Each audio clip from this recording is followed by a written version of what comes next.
Hello everyone who was eagerly waiting for the archetype skeletons.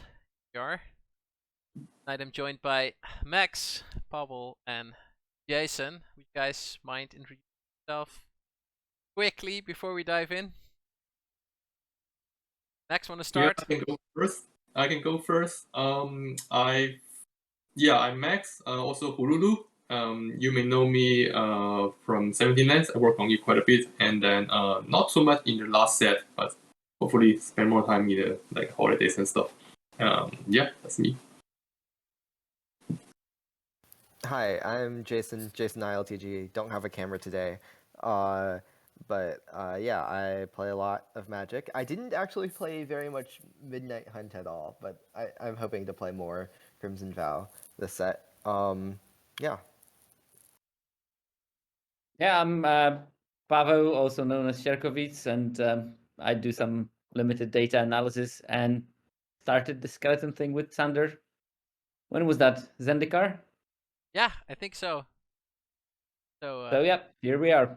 Yeah, we've set a nice tradition and now we can't move away from it anymore. It happens if you do things a couple of times. It's always a pleasure. So yeah, let's just dive in, I would say, right? So archetype skeletons, you say. What is that? If we say archetype skeleton, that we're trying to build a realistic example of a draft deck in a certain color pair. And we define realistic or reasonable by numbers. So we say, okay, we include 0 to 2 rares or mythics, obviously no duplicates. We include 0 to 8 uncommons, again, no duplicates. The rest we fill up with commons, max 2 of each, so we don't assume we can get our hands on like 4 or 5 of the same common. That would be simply unrealistic. I think in this set specifically there are some cards that pay you off for having multiples of those. We still stick to 2, but obviously for those it will be more common that you play them only if you have like 3, maybe even more. And yeah, the above guidelines include non-basic lands. So things like Evolving Wilds, you're also only able to play 2 max. But basic lands, you can add them freely. Yeah, building skeletons is just a great way to get to know a set, a very good idea, how reasonable a certain strategy within an archetype is, like how heavy it is. Let's say uncommons, for example, about what to prioritize in the draft as well, right? Because if you have a lot of enablers but not payoffs, you might want to pick the payoffs higher than the enablers. Anything you guys want to add on skeletons? Well, basically, what you want to achieve is you can do it 2 ways. You can try to build what Wizards want us to build, or you can try to build something that Wizards didn't plan for but exists in the format and might be good because the cards that you use are undervalued because of some reasons. So most of the time in the beginning we try to build them in a way that, well, we try to guess what Wizards wanted us to build and try to build a sort of good version of that kind of deck. And later in the format, once we understand the cards, you can build skeletons and try to build some kind of weirder builds, basically. Yeah. Point. So the slide deck is available. It's !slide deck. If you basically the link takes you towards our slide deck and allows you to view the entire deck. So you can also use these links to go towards our skeletons and have a look at them.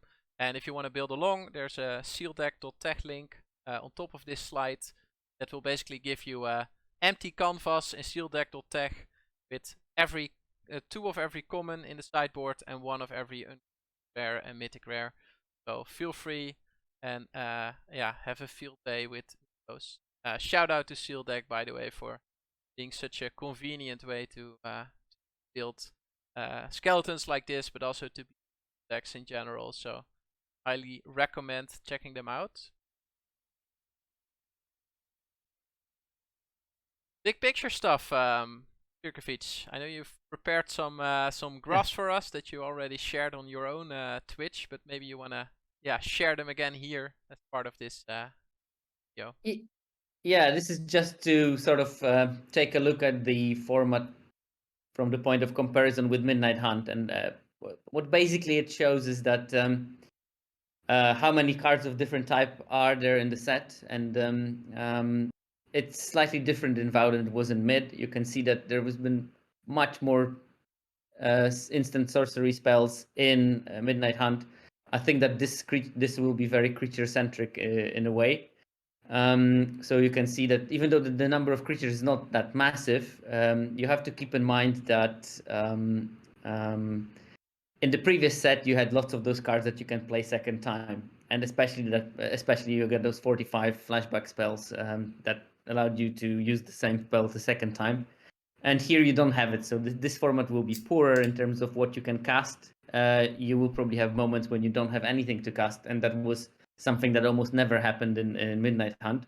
So those numbers in circles are the additional spells. So plus 12 creatures is that the 12 disturbed creatures in Midnight Hunt. You could cast them from the graveyard. Plus 11 instants are the 11 flashback instants, and plus 24 sorceries are the sorcery flashback cards that you could play. And that gave you like a lot of extra activity in the game, especially in terms of self-milling. You had a lot to do extra because you could mill creature spells. You could mill disturb creatures. You could mill some removal or whatever. Now, in this set, you only get the 13 disturbed creatures that are enchantments on the backside, and they will not be able to, they will not be great in every single archetype because they are quite synergistic. So some of those creatures will be quite universal and they will play in multiple archetypes, but some of them are pretty specific for the enchantment white-blue archetype, which means that, we have to sort of restart how we think about the format, restart how we think about self-mill, because you won't get as much value as you got in Midnight Hunt, basically. Yeah. I mean, you can move to the next one, I guess. Will do. And as for the creature types, so basically one thing that is really, really apparent is that there's way fewer humans in Crimson Vow than in Midnight Hunt. So they are still concentrated in white-green, but there's not so many of them outside of those archetypes, which makes me think that some cards that have that say human in the card text, which there's a couple of, are not going to be as useful as they were in Midnight Hunt. Second thing is that don't think of the set as Midnight Hunt was about werewolves and this one is not. There's actually almost as many werewolves in Crimson Vow as in Midnight Hunt, and you have to keep in mind that several of those werewolves in Midnight Hunt were in off-color because they put one in black, white, One and in blue. Blue. Yeah, exactly. So this time they're all concentrated in red-green, and there's plenty of them. There's only 2 of them fewer on common and uncommon than there were in Midnight Hunt. Plus, there is many, many more wolves in the set. So actually, the werewolves and wolf synergies, if the card says werewolves or wolves, it's actually probably better supported here than it was in Midnight Hunt in terms of sheer numbers even. And vampires, on the other hand, there's twice as many of them, but you have to also keep in mind that they are now in a wider range of the color pie. So there's they are basically occupying the Mardu space, which means that even though there's 30 of them, you can't count on like some kind of Dracula see. You can't count on them being basically so over present in the color because they share 3 colors right now. So I don't think that they're as dense as people might think initially, and especially some of them are quite poor. And also the zombies, there's many more zombies, but you have to keep in mind that in the previous set, you had a zombie lord, which was useful, and you had those decayed zombies, which were quite plentiful. So you had many more zombie synergies than in this one, even though you have more cards that say zombie on it. That's basically it. Oh yeah, and the keywords. First of all, there is more flyers, but you have to keep in mind that in the previous set there were the extra 12 flyers that were the backsides of the disturbed creatures, which makes them more or less equal. Still, there's quite a lot of them. I thought that the previous set was already quite rich in flyers, and this one is almost as good, if not better. Second of all, training is less supported than Coven is. So Coven had 12 creatures, and it also had several cards that were not creatures that also had Coven. Training only has 9 creatures present, which is not so much. They are focused in green and white, but you can't really count on having like a large density of training creatures. So probably you won't be building training decks. You will just have incidental training that synergizes with the rest of your deck. I think that's the bottom line of it. There is less day-bound, and also there is no cards that activate the day-night cycle that are not day-bound, which is a big change, I think. And I think that this will make day-bound actually better, because the problem with those cards is that people were playing them off-color from you and getting bonuses from you, frenetically trying to make it night. They were getting all the rewards from you trying to make it night, while you were struggling with your vanilla werewolves and couldn't pass through. So basically, right now you don't have that problem. So actually, you're a beneficiary of turning things into the night, and you're the exclusive beneficiary most of the time. So it's much better for the werewolf player in that aspect. And one comment, Paul, on that, because I think that's a point that we mentioned later on, is that what you had in mid is that people would start the day-night cycle for you, and it turned out that sometimes this was just night the moment you played a werewolf, right? Because how the game would have gone up to that moment. That's a thing that is not going to happen here, right? Because you're the player turning on the day-night cycle, basically, if you're red-green, because no one else is doing it for you.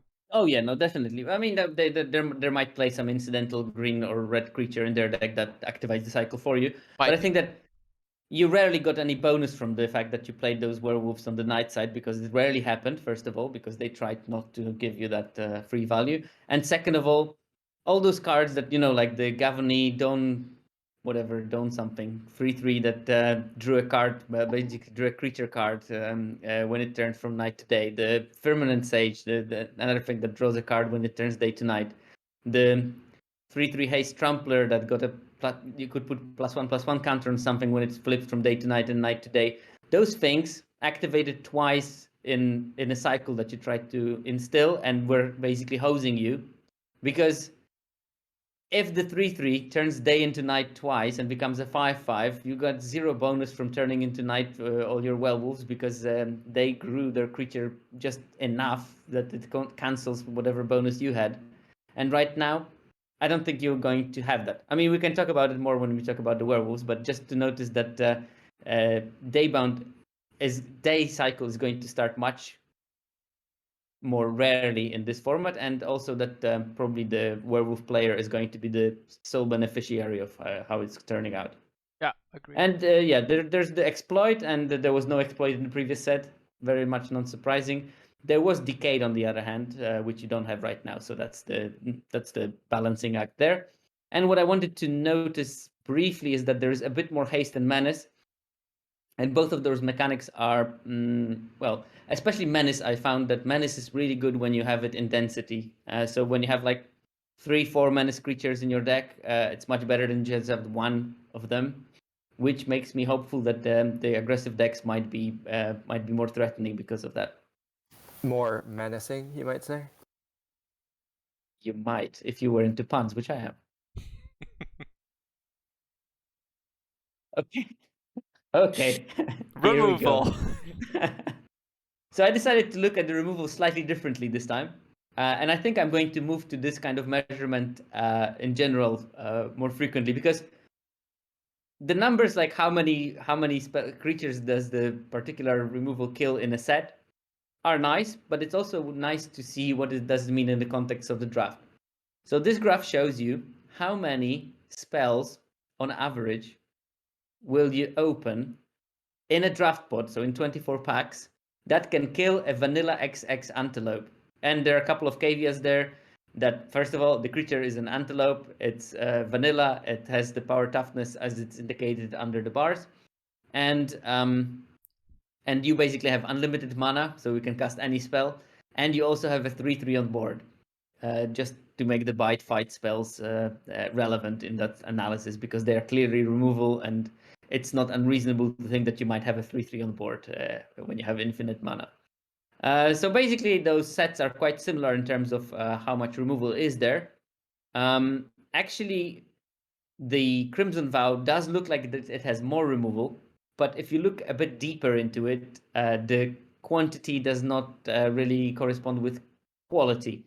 So there's plenty of removal that is almost unconditional when you have infinite mana. However, most of it costs like 5-6 mana, and it's slightly less efficient than it was in the Midnight Hunt. What is also, I think, going to be quickly apparent is that in this set, red removal is better than the black removal. Black removal is quite clunky. And, 4 mana, give -13, that's all right. But the 6 mana, destroy creature, get 2 blood tokens. Now, that requires a game to last sufficiently long. And, you don't want to be blown out with this thing. And there are a couple of things that may prevent that thing from happening. So, yeah, it's a big investment. So even though there is more removal, it's a bit more clunky. That's the bottom line in there. So I think, and it's partly per design, I think that they wanted to make the set more creature centric and not removal centric. So one of the features, I think, of mid that stand out to me was the fact that removal was simply not that good because a lot of the creatures gained their value when entering the battlefield, or disturbed creatures having 2 sides. You could replay them from the grave, so you were hardly getting a 1-for-1 with a spell. Yeah. I see that less in Vow. So after having prepared the set, I think removal will be stronger in this set simply because the creatures generate less value. I think Yeah. I think you're right. It will be stronger. We will have to prioritize it more highly. Yes, even I though think the so. removal is weaker. That's Right. the basically I think that's my prediction. Like in mid, we were playing like 2 or 3 removal spells to kill the real threats, and that was it. And I think in Vow, you're free to play like 4 or 5 removal spells because I think they're simply better again. Yeah, exactly. I think that's only true to a certain extent. But I think it is definitely removal will definitely play out better than in mid, because like mid was like particularly like slanted towards every creature being a mole drifter. Yes. But were there creatures that were as weak as Muldrifter in mid? I don't remember any. But I do think in Vow there still is some of that like ETB value stuff. Like the disturbed creatures, on one hand, the disturbed creatures are auras, so that encourages more removal. But on the other hand, they are still disturbed creatures. So like removing the front half of a disturbed creature, for example, doesn't do much. And like there's also a bunch of creatures that like ETB create a blood token. There's all the exploit stuff. So like it's not. I think like just modern limited in general has moved towards removal being weaker, but this is definitely like going to be a stronger set for removal than mid. Yeah, fair point. And I wanna make sure that everybody is aware that everything we're saying is true up to a certain attach, right? What do you say? Like that's true up to a certain. What was the saying? We are not professional financial We are advisors. not professionals. No. Consult a professional before making a draft pick. Indeed. Okay.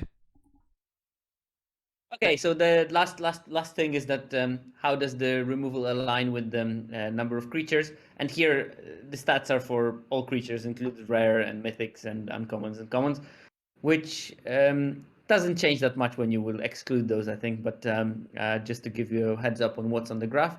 But basically, 1 damage removal will kill 19% of the creature. I think in Midnight Hunt it was around 23%. So slightly weaker, which I think makes this card pretty much unplayable. Then there 2 damage removal kills around 42% of the creatures. It was 48 in Midnight Hunt. So another drop off. So makes the shock a bit less efficient. 3 damage removal, like a braid, will kill around 2/3 of the creatures, and it was 75% in Midnight Hunt. Again, less efficient. And 4 damage. There was no 4 damage removal in Midnight Hunt, so I didn't do stats for it. But now it's 86% it kills, and 5 damage removal kills only 91%, 91.5%, and it was over 95% in Midnight Hunt. So again, it's not, you can't treat the 5 mana burn spell as an almost unconditional removal. There's plenty that doesn't hit. So yeah, the conditional removal is weaker at every step of the game, basically. Okay, good to know. Or less efficient, maybe not weaker, less efficient. Let's put it like that. Okay, thanks, Pawel, for that. Want to dive into the meat of the story here, the draft archetype skeletons? Starting off with Izzet. Yep. Can you hear me? Yeah, for sure.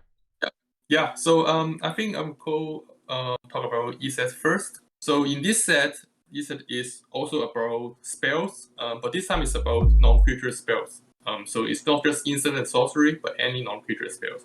And there are a bunch of cards that synergize with non-creature spells, or having that in the graveyard, or maybe on your deck. So this time the whole archetype is a little bit different from what it was in Midnight Hunt. So first of all, there's a lot less high quality cantrips than before. So in the last set, there's Consider, there's Startle, and sometimes you play Arcane Infusion. But this time you don't really have those kind of spells. So there's the only cantrip that you may play is Ancestral Anger, which is fine, but because it's just like one card, you may not get too many in one draft.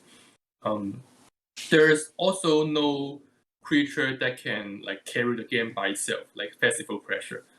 So you probably need a mix of different threats. Some threats that like can attack by itself, some creatures that generate value for you, and so on and so forth. So there's a 1/3 Pinger, which may be like a good early play. However, in this set, one thing that goes against it is that there's a lot of life gain. So Orzhov is all about life gains. There's also quite a bit of life gain in green. So if you are like hoping to ping them for 2 each turn, it's not going to carry you very far. So maybe we can go to the next slide. Yeah, so here are some like good creatures, not creatures, enabler and play payoffs. So for example, you have card draw spells and like a different kind of like good spells that could cantrip. And then you have these payoffs that says, okay, whenever you pay a spell, you will do this, or maybe it can give you another spell, which is, for example, like the Wandering Mind. It's a good beater by itself, but it can also draw you a spell. So these kind of things keep your deck going. And then next slide. Yeah, so here is one archetype. Yes, that's okay. Yeah, so here you see we have some 2-drops here that says, okay, we play a spell and then we ping them for 1. So it's maybe not your main like way to win the game, but it's good. It's a good early play. And then on the 4-drops slot, there are the 3/3 flyer that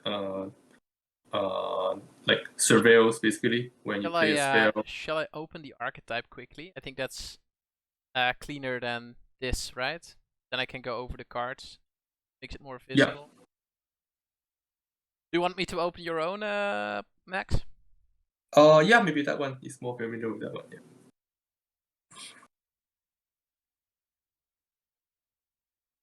There you go. Now we can highlight the cards that you're mentioning. Go ahead. Yeah.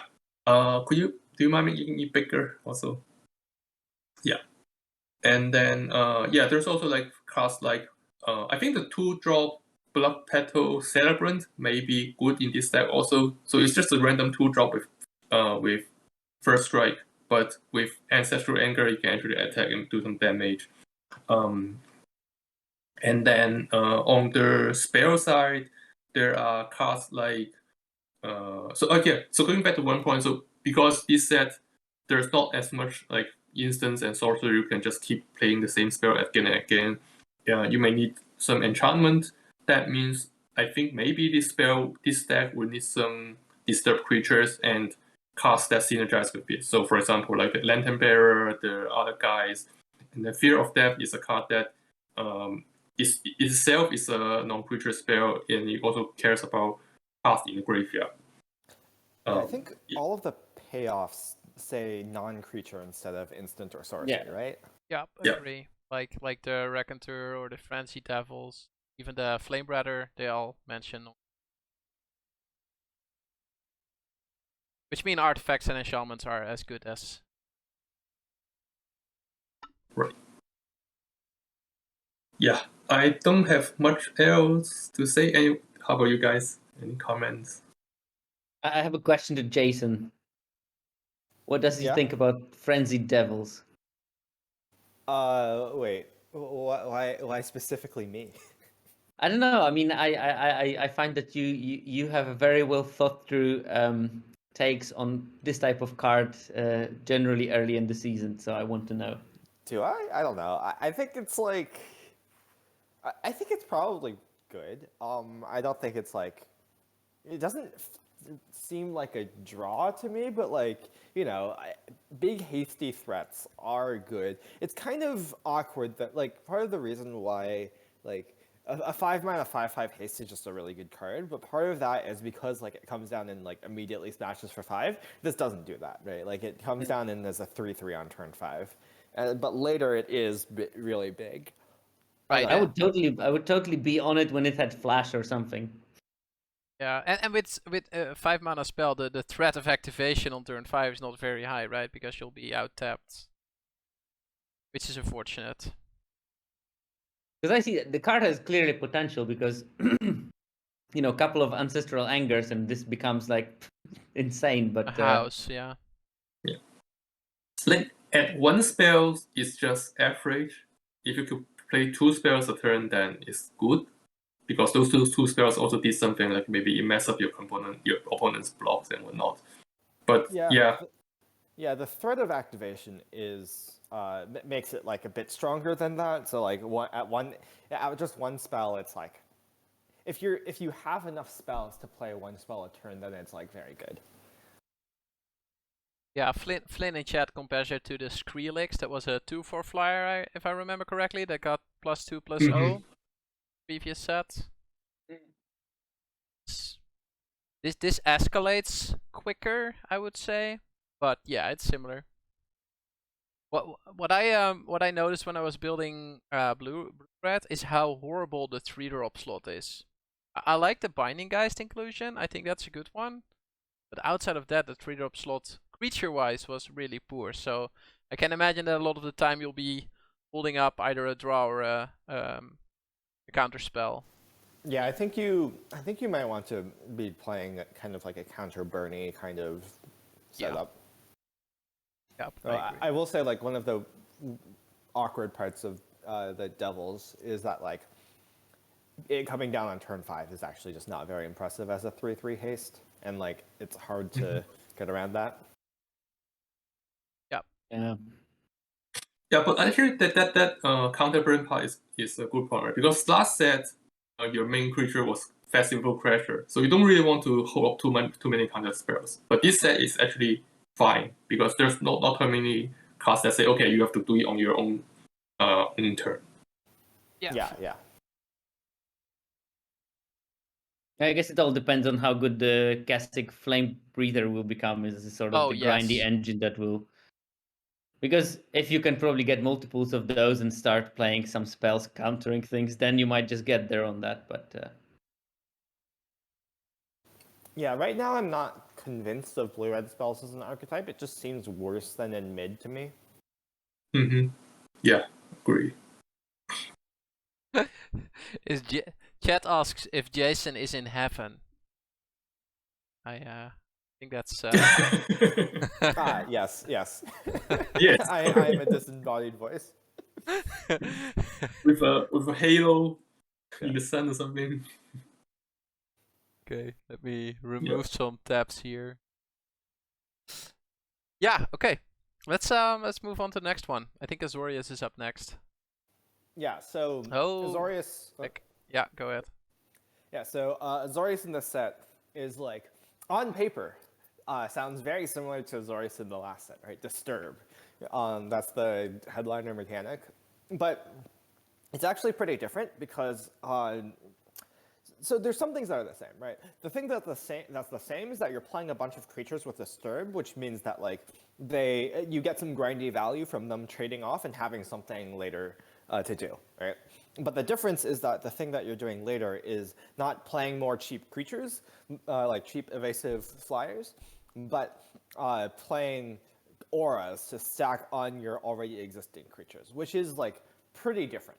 So what that means is like you'll be more susceptible to removal. Like even though you have these creatures that like in some sense like get some value and are hard to like remove well because you can just cast them from the graveyard. The things that you stack auras on will be prime targets for removal. So you do want to play a bunch of stuff to protect your threats. Things like Valorous Stance. Cradle of Safety is a really good one, I think. Basically a functional Starlit Mantle reprint. It's like a flash aura that gives the creature +1/+1 and hexproof when it ETBs. I also really like Alchemist's Retrieval. That's a bounce spell for blue if you bounce your own thing, and 1 and a blue if you bounce an opponent's thing. I think that's likely to be fairly strong in this deck. More so than that kind of effect usually is, because one, your opponents are going to be incentivized to like remove your threats that you're stacking auras on, so you'll likely have like you're more likely to have a spot where you can use it effectively. And two, instead of bouncing like the creature that the auras are on, you instead probably want to bounce one of the auras, in which case you'll get the full disturbed creature back. So like if you have like a big lifelinker and they go to remove it, you can bounce back the lifelink aura, and you get to get another 2/3 lifelink that dies into another lifelink aura. So that's like some extra value there. But yeah, so one of the another tricky part is you will have to have a lot of creatures, and like the disturbed creatures are creatures obviously, but you want to have even more to have like enough stuff to guarantee that you can always cast your disturb cards on stuff, which makes it hard to play like that many other things like a counter package or like more removal, but it should probably be fine. Next slide, please. But yeah, so like enablers, payoffs. There's the enablers here are just like all of the disturbed creatures, and also shoutouts to the 5-mana 3/3 flyer. I think it's not generally great, but it does give you a lot of bodies, which this deck might really need. And yeah, there's a lot of disturbed creatures at common. Basically, all of them are good. Like the 1/1 flyer that dies into +1/+1 and flying, the 2/2 that dies into a +2/+2 aura, and the 2/3 lifelink that dies into a lifelink aura. All those seem really strong to me, and all three of those are common. So you shouldn't have trouble picking up a lot of them, I think. And in terms of payoffs, there's a lot of really strong ones at uncommon, like Stormchaser Drake, Dawn Heartgeist, and Brinecomer are all very strong. Steelclad Spirit is a weird one. I think it's probably going to be fine. It reminds me kind of like I forget what it was called, like Skyclave Squid or something from ZNR. Like the 3/2 defender that like gets to attack on landfall or something. And like this has a slightly better body but it attacks less often. And my problem with it is it's kind of awkward to like stack auras on it, right? Like you don't really want to invest a lifelink aura in this and then risk it not being able to attack every turn. So I don't know. We'll see. Yeah, I don't think I would put any auras on it. Is the thing. So I don't see it as a creature that I want to target with auras. I just see it as an extra, because I think especially turns 4, 5, and 6, it is pretty likely that you're playing an aura each turn, right?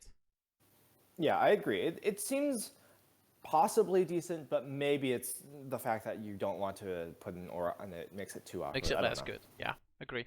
On the other hand, you got like an extra bonus of people not wanting to kill it because they will be holding up the removal for something that will get an aura because they're expecting it. So maybe it will be allowed to live for longer.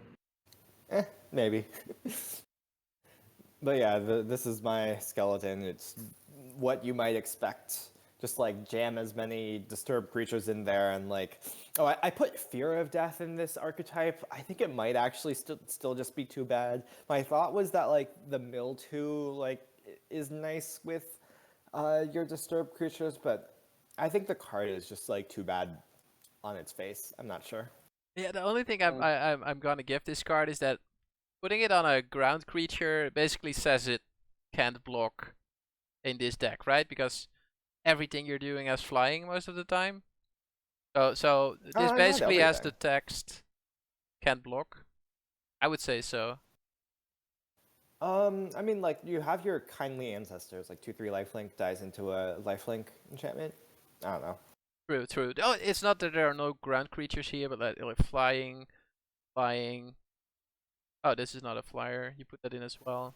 Yeah, I don't know. I just put in some random 4-drop. I think it's a fine top end. It's not ideal, but if you already have a bunch of protection spells, you can hopefully better protect this against your opponent's shock. I don't know. Maybe it's still too bad. Not sure. Yeah, I like it. So I like your. Would you play the Entomber here? You mean I do have an Entomber in the deck. No, I'm just wondering the rationale behind it. My thought is like sometime, like in the late game, right? Sometimes you draw a drug skill into like one of your like disturbed creatures that really you just want the backside of, and you don't like the front side is good early to like trade off and get value, but like in the late game you'd rather not like play your random 2/2 that has a hard time even trading. You probably would chump with it, and like sometimes chumping with it and is not worth like the extra turn of waiting, so you'd rather just discard it for a different card. Yep, makes sense. Yeah. Or like especially the 1/1 flyer, the Lantern Bearer. That's a really big difference between like getting a 1/1 flyer that you need to wait for it to die versus like the backside. It would be great with the Beloved Beggar. Oh yeah. That is, I think the Entomber would actually be really, really good in Midnight Hunt. Here I think it's okay. I'm not sure, but I think you'll probably be fine playing a copy. Yeah, I think so too. It's also just a great defensive body. Yeah, 1/3 is like, it does block.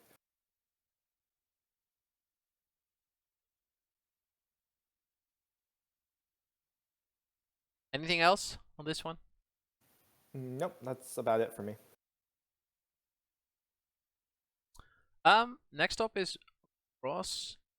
So how it feels like to me is that Boros is all about charging in. So basically I assume you're on Arena, you're going to press attack all quite a bit. Maybe attack with 2 sometimes because the cards on board ask you to do that, but I assume most of the time it'll be attack all. Oh yeah, I think there's like a kind of an attack with 2 creatures something. There's yes, like there is. different cards that say that or something. The dancing theme, that's the one. The dancing theme, yeah. I think so too. But of course, if you attack with all, you want to make sure that you're not losing out on too much. Your opponent just simply blocking and killing your creatures. And I think Red-White has quite a lot of tools to be able to do that. So there are some creatures that tap down an opponent's creature when they attack with a partner. There are creatures that make your other creatures' powers bigger. There are creatures that simply generate value when they die. So if your opponent blocks it and kills it, it's not even that bad. And I think protecting your creatures in general with stuff like Adamant Will, Sure Strike, to make you trade profitably work pretty well in this deck. I put Astwald Shield Basher here because I thought this was maybe a good point in time to talk about it, because it feels very suitable to this team as well, right? It's just a 4/2 that you can send in and it basically protects itself in combat, so it's a great buddy. It's a great buddy to a lot of the let's say dancing cards, right? That needs one other creature to attack with. But I'm not sold on it, and I was just curious what you guys thought of the card, maybe in Boros specific. So I'm fine with it. I'm quite happy playing it. I don't think it's gonna be a bomb, but I think it's gonna be probably decent. It's like, yes, I know it dies to all the one damage spells, but there's two of the things that really blow it out of the water: the shock and the Black enchantment. and the black, the way down slash buff for the vampire.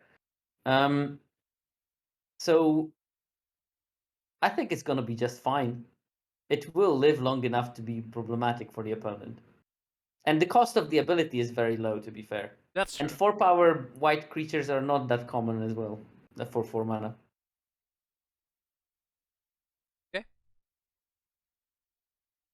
Any thoughts, Max or Jason? Otherwise, I'll just fail. Yeah, I think I like it also. Like usually the 4/2s are bad because it just anything like even a 1/2 like 2/1 can block it. This one at least it only dies to removals, and if they don't have removal, it's like a big problem. So I think it's okay. I'm worried that it dies to 2 common removal spells, like 2 1-mana common removal spells. But like, I think it does have like high upside. I just don't know if you need it as your like. I think it's fine as your top end, but I don't know if you need it. I don't know if you need to take that risk. Is there a window where you can actually target it with the white removal when the trigger goes on stack or something? Oh, sorry, 3. Make that 3. Yeah, You can there is. again, I think, right? Yeah, I think You can pay again, then I guess. Yeah. No, I think whenever attacks only can trigger once. Then. Yeah. I think it only triggers once. Okay. Yeah. So Oh. in response, you can kill it and I see. simply die. So yeah, I'm not a fan, but we'll see how it turns out. So if the team of Boros is I want to attack, then I think enablers are Mark of Waltzer, making your creatures have more power. Daybreak Combatants does the same. I think Blood Petal Celebrant is one of those creatures where not only is the first strike really good on attacks, it also creates some value if it dies, so it's not that bad if your opponent somehow manages to kill it. Blood Hypnotist is the card that makes one of their opponent's creatures not being able to block, so that's the one I referred to earlier. And then payoffs are basically creatures that benefit from attacks, right? So obviously training creatures fall in this category, so things like Griff Rider and Parish Blade Trainee, which are very common white creatures that I think are great in the deck. Alluring Suitor I really like, so that's the one of the example creatures that requires you to attack with exactly 2.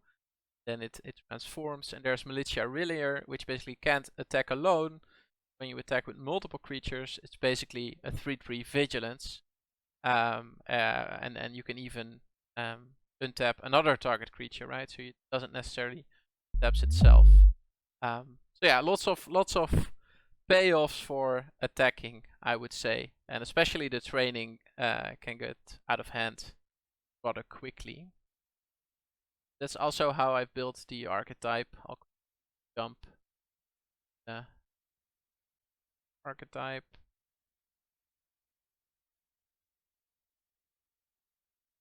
Bring it up. So I think this card is just great in general, the infantry, and it's one of those cards that if it dies, it's not even that bad because you get the +2/2 enchantment back.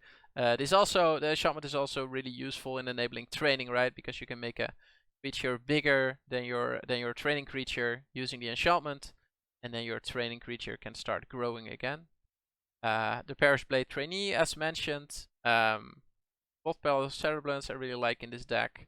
And I also think that stuff like Full Take Visionary, allowing you to keep gas, let's say, is generally pretty good archetypes like the Griff Rider, as mentioned. Let's show quickly the backside of the Dancer, which is a 3/3 trampler. It allows you to grow other creatures.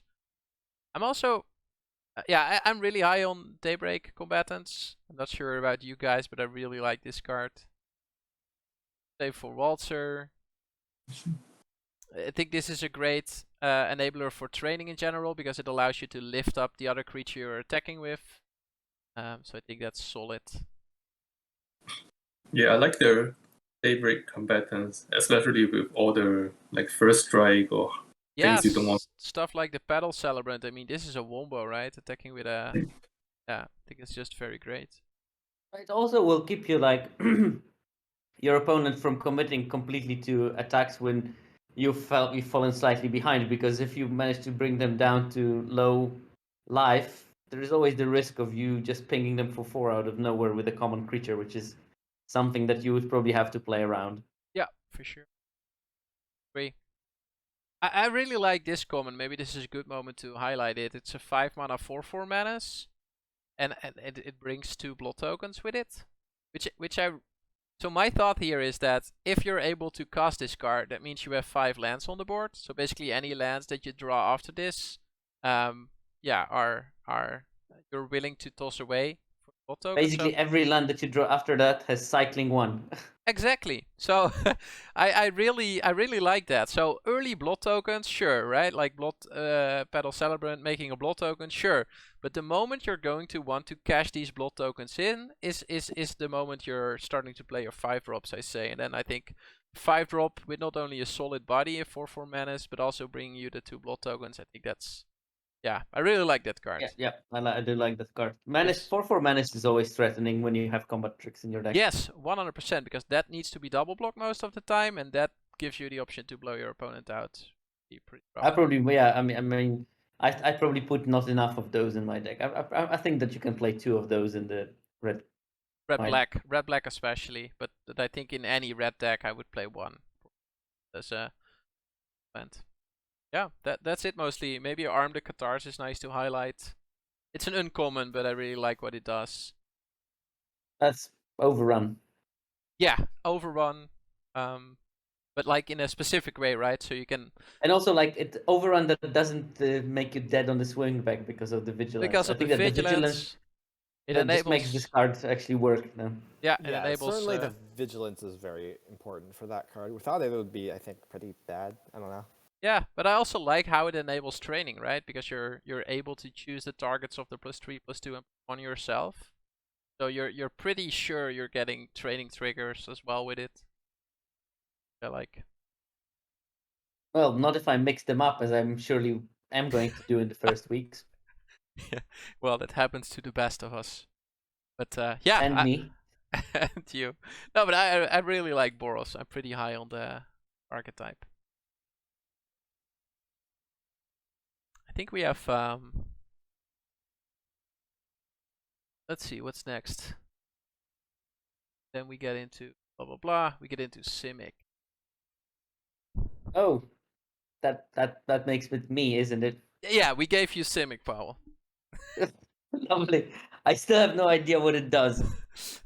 That's honest. That's honest. Simic is well. I mean, it is a complicated archetype, and I think it will take some time to figure this one out, because it's like we had it easy last set with blue-green because it was quite obvious what it wants to do. It wanted to mill for value, but here the value of milling is not so straightforward. So basically, it looks to fill its graveyard. There are several cards that benefit from either creatures going into the graveyard or just being there, but it's not like, you know, I mill 4 flashback spells and I replay them, and a couple of disturbed creatures and I replay them, because those disturbed creatures do require some amount at least of synergies.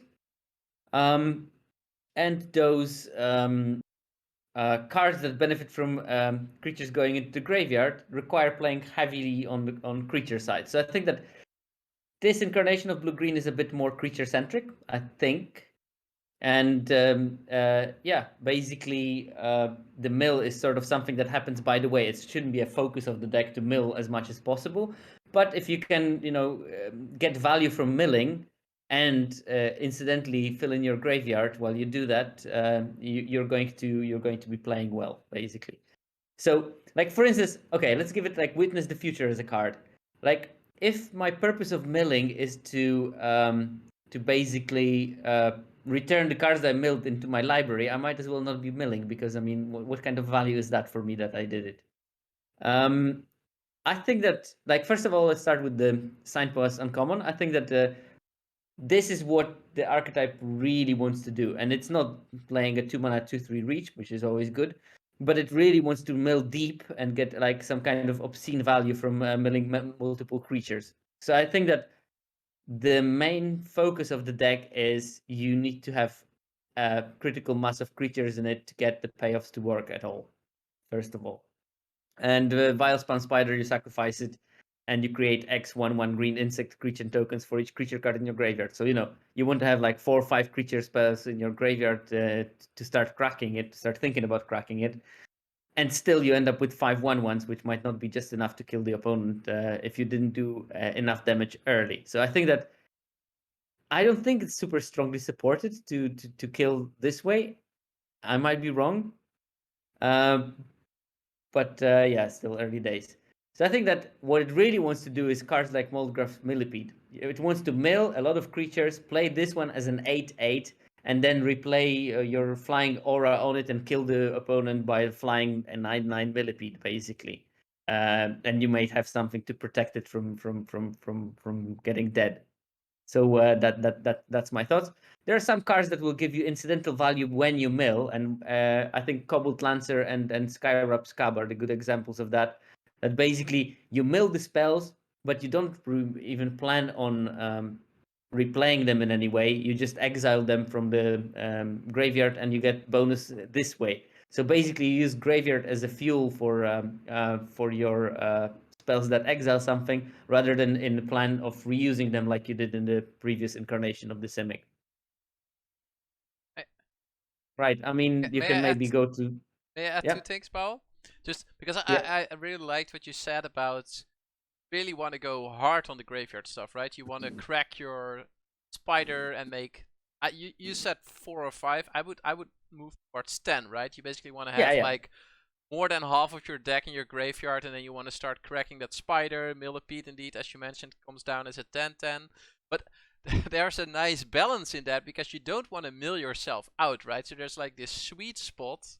No, How, so how far you want to go? the plan is that you have at least 1 card or at least 0 cards in your library when you kill them. But Yeah, I yeah. mean, I think that Close. this deck, like, I think if this deck wants to be successful and you want to really achieve something with it, I think you will be forced to fly pretty close to the sun.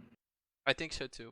Yeah, and the Because other there's thing, just like not enough power in it, I think. yeah, and the The other real thing I wanted. plan, Oh, go ahead. sorry. The real plan is to cast Witness the Future, then cast a Repository Scab getting back Witness the Future, then have Repository Scab die, and then cast Witness the Future again. Okay, yeah, no, I mean, yeah, if we manage to get into this kind of shenanigans, and I'm pretty sure that Lord Tupperware is going to show us the way very, very, very quickly, then yes. Yeah, the other thing I was is that Lancer and Scab kind of nombo with Spider and Millipede, right? Because they're exiling creatures that you actually want in your grave for stuff like Millipede and Spider. So there's a bit of a Yeah, there is a conflict in nombo there. in itself, which is confusing to me. But that's why I think that you want to go hard on it, or maybe you want to play turn 5 Millipede and turn 6 Scab, and then you don't care about what you exile. And Oh. Cobalt Lancer might be a turn 3 play when that will allow you to survive till that late game. Yeah. Okay. One of my thoughts for like how blue-green might play is like you do like all of the self-mill pay, or not all of them, but like a decent number of the self-mill payoffs make like 1/1s, like the spider and like there's a crawling infestation or whatever it's called, and I think there maybe is something else. I might be thinking of a different card, but There's the insect werewolf. There's yeah, also that. a green uncommon in that does. Yeah, so like I was thinking maybe you can pair that with like exploit in blue. I don't know. Yeah. Yeah, Repository Scab. I was thinking like Repository Scab might actually be an important card in blue-green because it does let you do the graveyard loop thing with 1 Witness the Future, which is important because Witness the Future is an uncommon. So like I think maybe you could actually do something with like Witness plus Repository Scab, or like multiple copies of Repository Scab, because that does actually loop your deck if your opponent doesn't exile anything. Yeah, I see that happening because that gives you sort of insurance policy against your flying too close to the sun. Yeah, I guess one difficulty with that is that like it's not quite like Clear the Mind, because Clear the Mind, both copies cost 3. If you're doing it with Repository Scab, then like your first Witness the Future costs 3, but everyone after that costs 7. Yeah, a bit of a problem. Can't you just loop multiple Witness the Future instead? Yeah, the problem is that they're uncommon, so it's hard to get multiple. Yeah. Well, so was Clear the Mind, wasn't it? No, clearly No, was it was common. common. Yeah. Yeah, that was why it was a thing, because it was. Yeah. Okay, it's gonna be trickier then. Yeah.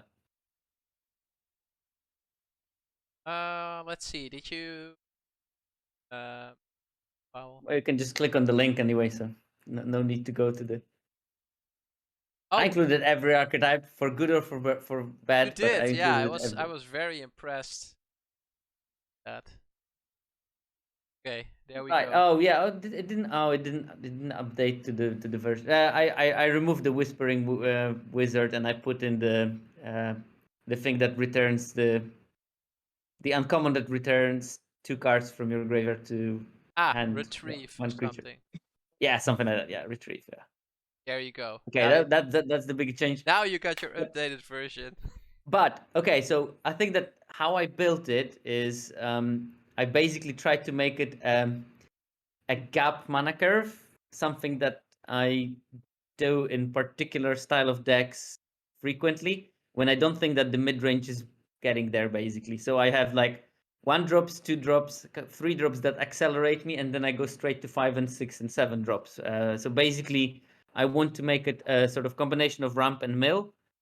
And in this version, there is not like an atrocious amount of self mill, to be fair.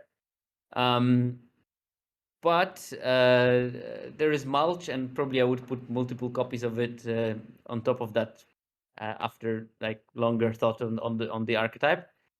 And the idea is that you have the early game when you block with the Toxic Scorpions, and you just basically survive with a sufficient life total, and then you start dropping big threats, and you hope to finish the game using those big threats, and possibly like milling a bit here and there, and getting the Lantern Bearer in the graveyard, and making one of the big threats flying or something. I also put in a red spell just to prove the point that I think that this archetype will be quite good in flashing. And I think that in the pre-show discussions, I mentioned Runo Stormkirk as a potential good splash for this archetype when you can have multiple 6 drops. And then this is a 1/4 that flips when you draw a 6 casting cost creature. And it flips into something atrocious that copies like your creatures whenever it attacks. So I thought that this might be a thing that you want to be doing in there as well, like big creatures ramping into them, using mill to get your lands that you need with mulches, and then utilizing what you milled by playing the millipedes and then playing the cobbled lancers or whatever exile stuff from the graveyard. Yeah, makes sense. And as you can see, there are not so many spells in this deck, and actually spells that I have are actually creature centric, because you got Wolf Strikes, you got Glorious Sunrise, which would be better if you have creatures. Like this is the rare I included. Arguably, you can put any rare, but I think that this is going to be like a potentially a good home for like Skittles, multicolor, whatever rares you manage to get from the pod, and use the Weavers of Blossoms and other type of fixing to basically enable playing multiple colors. Yeah, makes sense.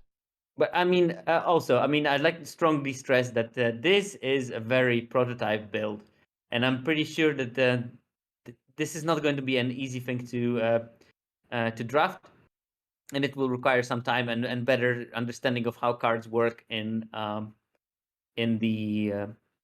the context of the set, because usually those kinds of complicated build decks are the most difficult ones to figure out a good build around. Yeah, 100. I like this. I like the heavy top end type with the ramp creature. I think that this is a mana curve that is slightly underappreciated, like having a bunch of 2 drops and early interactions to survive, and then ramping into skipping the mid range and going straight to the big things. Yeah, U-shaped curves are the best. Yeah, you agree. I think Gruul is up next. So, Yep. tell us, are werewolves actually good this time? Yeah. So I'm pretty excited about werewolves group So this time because are we playing Lunar Rejection in werewolves? No, I just wanted to highlight that there is werewolf hate. Reject werewolves. Yeah, indeed. Also, okay, I'm gonna preemptively disagree with Averbuck Caretaker being broken. Ooh, seriously? Seriously, I'll get to it later. Sure, you can take your soapbox. Okay, sorry for interrupting, Max. Go ahead. Yeah, sorry. Yeah. So I think the key part here is that there's actually good 2-drops this time. There are like the trample, the one that gets trample, the one that grows, and then there's one with an activated ability that can ping someone. So all these like are really lacking in the last set. So I think those are really good. And then there are a lot less werewolf hate. So there's no the silver bolt, midnight ambush, or defense straight. So the only thing that like really works well against werewolf is lunar rejection. And the other removals as circle reset is a bit more clunky this time. So your ground creature has a better chance of surviving. There's also less like mini disturb creatures standing in your way, and that's another thing. Like this time is better. The one downside, I don't know whether it's downside or upside. I think like Circle will talk about that, and Sanders also. So nobody's going to start the day-night cycle for you. You have to start it by yourself, and maybe it's good, maybe it's bad. I'm not sure. So I try to look at whether like you can do the thing where okay, I pass a turn and then make it night, and then try to like play something on the opponent's turn. So turns out there are not a lot of like flash spells or not too many activated abilities you could use. If there's any, it's mostly on uncommons. However, there's equipment this time which is quite strong. So it's expensive, 3 mana to play, 3 mana to equip, but you can imagine it as like a 6 mana free that turns the game to night. So night is kind of like a boost to all your creatures. Let's say if you have a couple of creatures, maybe they get +1, +2 or something. So on turning it to night is a pretty like a strong thing to do. Yeah. So here, Jason, do you want to talk more about the mythic? Oh, sure. Also, do you mean to say that Bramble Armor, one of the best reprints from Midnight Hunt, is not an equipment you want to play? Yeah, maybe this is good this time. Like the training. It's not good this time. Come on. There's no way that card is good. I saw it in one of your builds. Who put it in the build? I was amazed by that. Was it you, Jason? You might be thinking of I put the 1/1 wolf in a build. Oh. just because it's a wolf. Okay. I think it's like not horrible. Yeah. I think Bramble Armor. Put a is, like, Snarler in my bad. build, but don't go don't go bad on the poor Snarling Wolf. It's gonna be much better this time. I think so too. But the equipment they didn't change it, right? It's still equip 4.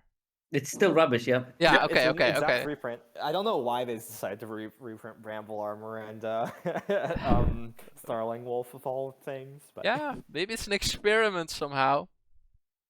Maybe Maybe they're they like, just didn't have enough cards and they just said, okay, let's put the first 2 by number from the previous set. Yeah. All right then. somebody had a screen open with least picked cards in the whole set, and they were like, these 2 might fit in. Interesting. Okay. So Avabrook Caretaker, why is this not good? I mean, I'm not saying it's not good. Obviously, it's a bomb, but like, I don't know. So for one thing, right? If you just play this, like, if you play it as a 6 mana thing on an empty board, it doesn't do anything, right? Like it's just a 6 mana 4/4. So like, it already takes some work. So and the fact that it takes like some work means that it can't be like the most broken mythic in limited ever, because like there's plenty of other like 6 mana things in limited, or like things that like win the game with basically no work, right? Or like your opponent can remove the other creature in response. I don't know. There are things that can go wrong. Even if you play it on the backside and you don't have any creatures, it's still not broken. It's like a really large creature, right? The backside is a 6/6 that plus 2/1/+1 counters on every creature you control. But like, you know, it also doesn't help you if you're like dying to a wide board, right? Like if you're about to die to a wide board, this doesn't do anything more than like playing any other blocker would, right? It just obviously it takes over the game if it survives, and hexproof means that like you can't really kill it, but a lot of the ways that you're like truly your best bombs get beaten is not by removal anyways. It's by like people going over the like going under you, or like dealing making it so that the game ends before you can take advantage of your bomb. Like one of the reasons why Coma was so good in Kaldheim is because like it has protection for itself, and like its protection for itself was slightly worse than hexproof, right? It doesn't get around Feed the Serpent, ironically, but like it was still pretty good protection. And more importantly, it like immediately adds both like a huge like indestructible threat and a 3/3 to your board, and you can use that 3/3 to like tap down a flyer to like effectively block it, right? Like this doesn't do anything against flyers if you're trying to block. You should have seen me switching off Tybalt with it. Oh yeah, that's pretty good too. But yeah, like the best, and if you think about like Dream Trawler, right? Dream Trawler, like theoretically, the ability is like worse than hexproof, right? Like the protection ability is worse than hexproof, and like it's it looks like slightly less powerful, maybe, right? It adds like less stats, but the thing that it does is like make sure that you don't die and like catches you back up. Right, it has lifelink. It's like a 3/5 flyer or something with lifelink that can block everything. Like you can block and discard a thing to make it indestructible. Or wait, does it get indestructible? Maybe it doesn't. Never mind. No, anyways, like it's just hexproof. Okay, yeah. But like a 3/5 flyer like stabilizes you a lot. If you get to attack with it, you instantly start winning the race and pulling ahead on cards. It just like did everything. Whereas this, it like does a lot of good things, but there are things it doesn't do. No, like there are ways that you die when you play this. I agree. I think it's just that hexproof is so atrocious, and the fact that it gives other permanents you control of hexproof, that's like it's not play interaction. That's too much. Just play pump spells. They can't hexproof that. Yeah, that's true. Yeah. Oh, yeah. Another thing is play counter spells. You can counter this. You can't counter Coma. Okay. You can counter Dream Trawler. Fair points made. So we've just compared it to a couple other broken mythics, and we concluded that it's almost as good. That makes sense. I like it. Yeah. Also, to cap off the long tangent, I think one of the most egregious things is that it has hexproofed like a few sets after Wizards introduced Ward. Ward, yes. This is what we're using to replace hexproof to be less annoying and limited. Yeah, no, that's I don't agree with that choice there. I mean, especially the Ward is such a good mechanic. I mean, it's annoying, but you can't really complain about it too much. I think that's like it's like perfect, perfect sweet spot. Yes, I have to discard those 2 cards to target it, and I will do it because I need to kill it. But I somehow can kill it, which makes me feel a bit like I'm having agency over the game. Well, this one will make me feel like, yep, that's the game then. Yeah, that's. Then we say bringing back like complaint equity to you guys. Probably, yeah, something like that. It took care of that at least. Yeah. So basically, Jason is claiming that it should cost 5 mana to be good. Yeah, that's a valid point. I'm saying that it should gain 4 life when it enters the battlefield to be good. Okay, yeah. Makes sense. Deal. Okay, let's clearly worse than Honey Mammoth. Let's move into Gruul, shall we? Yeah. Maybe some of these you mentioned, Max. Maybe. Yep. Yeah, like the 2-drops are the important part, and then there are actually like how many of them? There are 4 this time. 2 common, 2 uncommon, which are all pretty good. The Signpost uncommon actually has a good ability to like use on your opponent's turn if you want to do the day-night thing. And then there like all the other cards are I think fine. But yeah, like the good early curve lets you actually win the game. I think both the 2-mana red wolf and the 2-mana green wolf are better than their counterparts in it, right? So Yep. that I like. I mean, and also the signpost. I mean, look at how lovely it is in terms of design. There's two different things on both sides, which is something that was a problem with the Gruul in Midnight Hunt, where basically they were doing a bit more of the same thing. Yeah, That's great. I think flipping, so I don't have the backside here, but I actually think It's a 5/5 that gives +1/+0 to your creatures, basically, other creatures. I do think that the Oh, the in front Trump. side is not that good actually. Like it's fine. It's a decent body. Okay, but like let's it's put not a like gain for life on it, and you should be happy then. I honestly think that's they're actually not my problem. My problem is that it's not aggressive enough. Right? Yeah, Like a okay. 2/5 body is not aggressive enough. there are scenarios where, as an opponent, I would rather have it knight so that they stop making 2. Right? Mhm. I think Sure, there's but Yeah, I think no, on turn 4 you very often wanted to be on the backside. Oh, yes, and yes, like the yes. front side doesn't do enough on turn 4. Yeah, no, right? of course.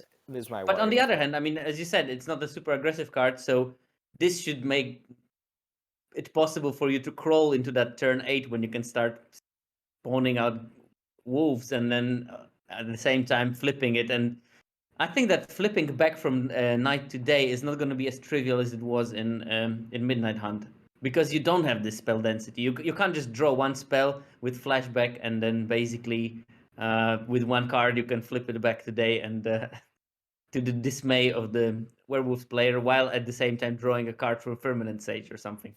Yeah, my main worry with Child of the Pack is that like I think Werewolves wants to be really aggressive and like it doesn't play well into that plan on the front side. It's like still a good card, just like maybe it won't be like actually as good as it looks like.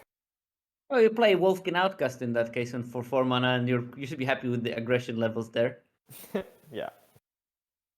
I mean, yeah, no, I totally get that point, but I also think that Gruul is aggressive, but it's like sort of this mid-range kind of aggressive. Mhm. Yeah, it's not Boros. Yeah, it's not as quick as a Boros deck or a Rakdos deck, maybe. But once it gets rolling, whew. Yeah, it stomps. Wanna dive into the skeleton, Max? Yeah. So I think there's not much special about this. Just a bunch of like good 2 drops, good 3 drops, 4 drops, werewolf, and all that stuff. So I think I like the Shady Traveler better in red, because this time you actually have pump spells or like sure strike, that kind of stuff, and it make it like really hard to block, and it actually can do some damage, right? Because in black there's no pump spell and it's just a 2-3 minutes most of the time. And then yeah, I think like I think the pump spells like 1 mana +2/+2 trample, this kind of stuff would be really important, just to like let your cast do some damage even on turn 4, turn 5, and then after that maybe you rely on like a more mid-range plan, start using your equipment and all that stuff to try to gain an advantage. And yeah. I think that we can make the case that there was already a Fearful Villager in Midnight Hunt, and it was actually arguably playable. The 2/3 menace guy that pinged for 1 whenever it turned from day to night. That card was fine. It was better than the Shady Traveler. Wait, which card was that? the Sphinx devil. does Some something. devils. Yeah. Oh, right. Yes, 2 menace. Yeah, that was on the border of playable, like second, 23rd playable. I mean, I had some decks where it was actually fine. Okay, makes sense. Yeah, like it. Synergies. Yeah, the only thing that I always that Rakdos has and that Gruul misses, I feel a little bit, is like ways to cash in lands for cards, right? So I might play one of the 5 mana 4/4 menaces just to get the blood tokens. Because outside of Spore Crawler, which is not even a wolf, there's so little draw here, right? That's true, yeah. There's no. You're basically playing with the cards you're dealt, and that's it. And I don't like that. It's too much variance. You know the Gruul's motto: Gruul smash. Gruul Who cares smash. about drawing cards? Yes, indeed. Indeed. Brimstone Vandal was the name of the card, indeed, Matt Moses. Okay, so I think we did 5 skeletons. I think we said we would take a break after 5. Just like We'll take 5. I'll take Sure. 10. I'll try to get my webcam up and running again. I think Max, was this it for you? Yep, I have to run. No worries. Have a good work day, I would say. Is Yep. it Yeah, Monday or have- is it have- Sunday? I have Oh. no clue. But I've got some stuff to do around home. No, it's Sunday, no? No, yeah, that's true. Okay, well, enjoy whatever you're going to do. Yeah. And then we're back in 10. I'll try to fix the webcam and fix the overlay quickly.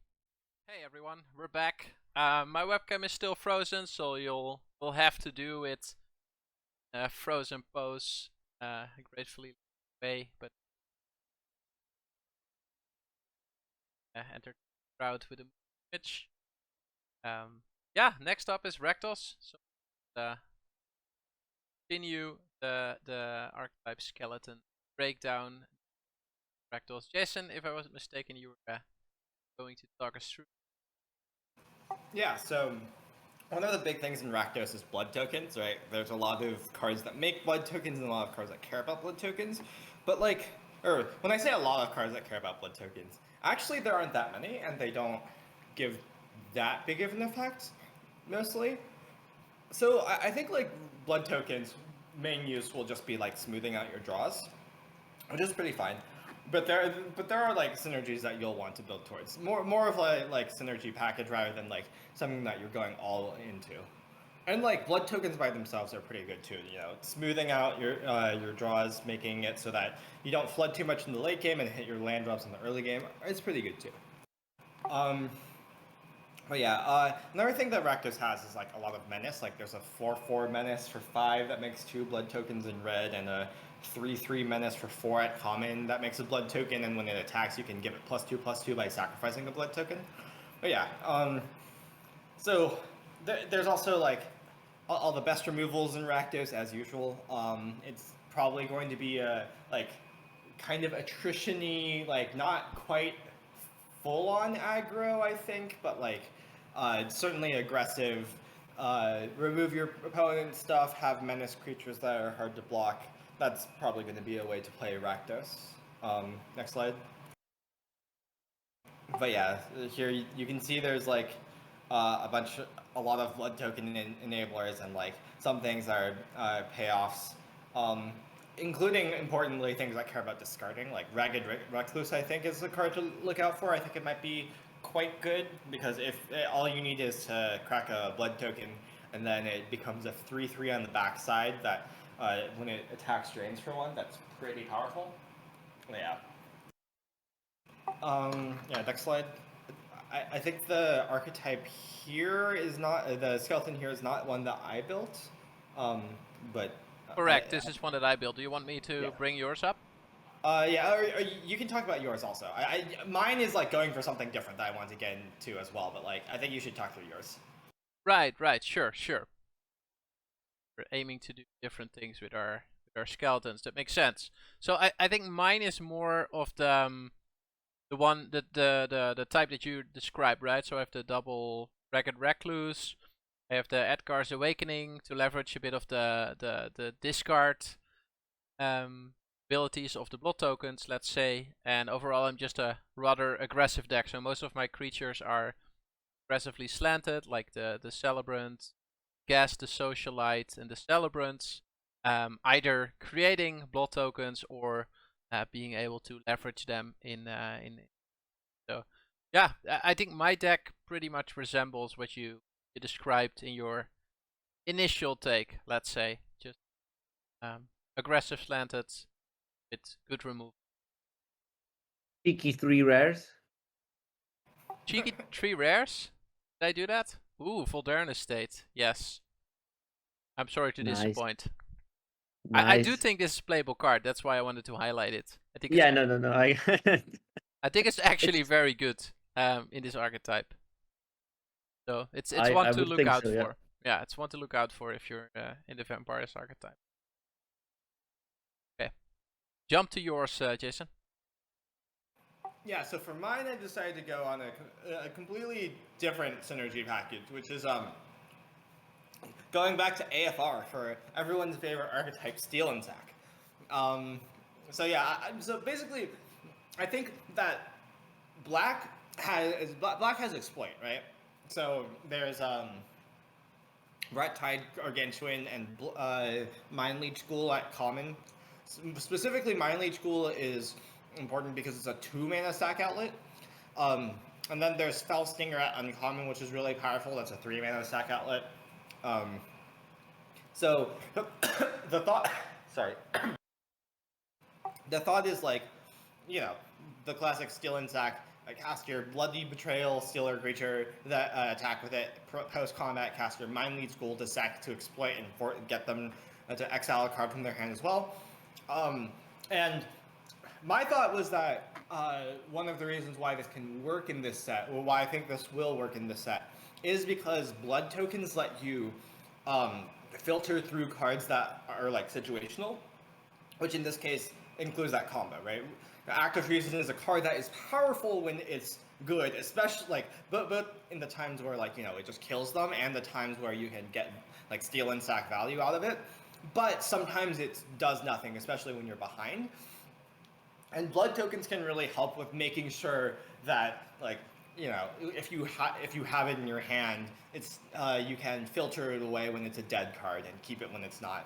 And like, you know, just turning through your deck allows for like more consistent assembling of this combo. Also, I have a bunch of sack fodder in here to go with all of my exploit. I think Voldaren Epicure is likely pretty good in this deck. 1-mana 1/1 that just pings them and creates a blood token. Because I think the blood token will be good for like for smoothing out draws and like helping assemble the combo and filtering it away when it's not good. And also, I think like just having a 1-mana 1/1 that like deals some incidental damage, gets in for some points, and then like later is fodder for your exploit is like perfectly fine, and it plays well to the like whole attrition-y like this, it represents like 2 game pieces in some sense, you know, the 1/1 and the blood token, and like deals some damage, chips your opponent down. That feels very much like what Rakdos is trying to do. So that's basically my idea with this deck. Yeah, maybe other cards that you can highlight a bit more. I notice a copy of Blood Fountain here, and also double Dying Malice. Oh yeah, Undying Malice I think is really strong with exploit. So let's say you play a Rot Tide Gargantuan on turn 6, right? And you have an Undying Malice in hand. You can then like just use Undying Malice as like put a +1/+1 counter on this, and also make them sack another creature, right? So like you can sacrifice Gargantuan to its own effect after casting Malice on it, and then it'll ETB and get another exploit trigger, right? And then you'll have a 6/5 that basically you'll end up with spending Malice and Gargantuan for a 6/5 that's sacrifice one of your creatures to make them sack 2 creatures, which is really powerful. That's very sweet, yes. Yeah, basically Malice. I'll get to it more when I talk about blue-black, but I think Undying Malice is like really strong in exploit decks. Like it's really strong with in decks that are have ETB triggers and have things die, and exploit like satisfies both of those. Even like on an Epicure, it's pretty fine, right? You're paying black for a 2/2 that comes with the blood token and pings them for 1, which is like actually just pretty good rate, even if it's not like immediately that impactful. So like there's a lot of things that it does, and like it's basically the same thing as Feign Death in AFR. I think it's literally the same card with a different name, and Feign Death was good in AFR as well, and I think it's even better in this set. With maybe one small caveat that it can lead to blowouts when you will play the Undying Malice, and while it's on stack, they will kill your exploit creature, and well, yeah, doesn't end well. That is definitely a worry, but like generally, I think the fact that it's 1 mana makes it easy to like get it in spots that 1 mana instant speed makes it easy to get it in spots like where you're not getting blown out. For example, maybe they remove your thing, and in response you play Malice, right? Like then if they like cast another removal spell, it's just like a counter spell to your Malice, and you're not actually getting blown out. In fact, you're trading up on mana. You don't get the effect you wanted, but like it's fine. Yeah, no, totally. Yeah, like it. I'm assuming that this one will be will require some amount of full control on. Yeah, for sure. No, this is not the one that requires full control. The one that requires full control is a combo that I'll talk about when I talk about blue-black. Well, also, I had another slide here, which is, I cheekily put it here next to Rakdos, because it's basically what I did with my other Steel and Zack deck, except using the blue exploit.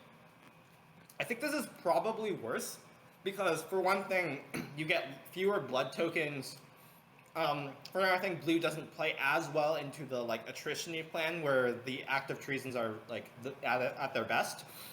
And also, because you get less blood tokens, you get less filtering for the combo, and you don't get Undying Malice for one thing. Yeah, so your exploits aren't as good, and you don't have any 2-drop exploit creatures. The best you can do is Stitched Assistance at 3.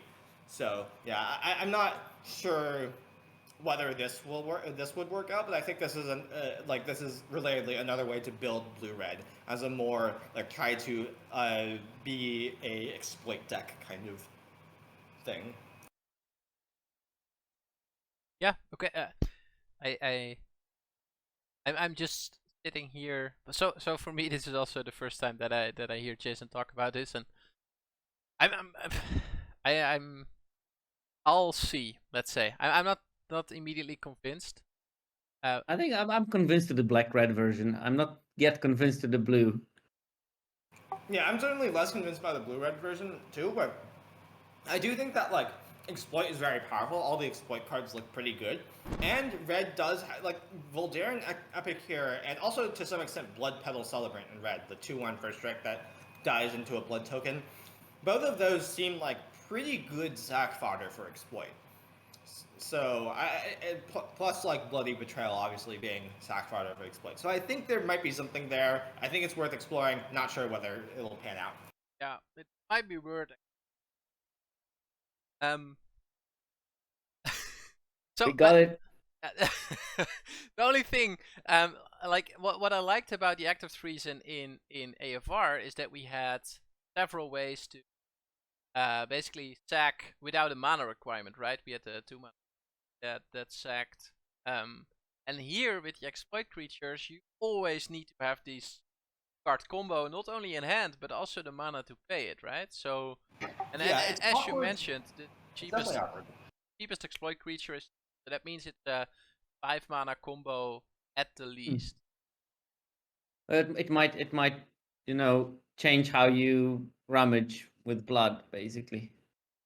Yeah, basically, I recognize that like in AFR, it was especially good to have like there were 2 sack outlets that like stayed on the board, especially. Yeah. So you could play them first, and then later, like whenever you draw it, use the sack outlet. Where here, all the sack outlets you need to keep in your hand specifically. But I think that blood will certainly help because like I think. Okay, let me put it this way. I think you will cast you'll cast the combo less, but you might still put it in your deck a decent amount because because you can loot it or filter it away when you don't want it. Yeah, that makes a lot of sense. Okay. Sorry. So the theme of Golgari is buts matter, or basically high toughness matters.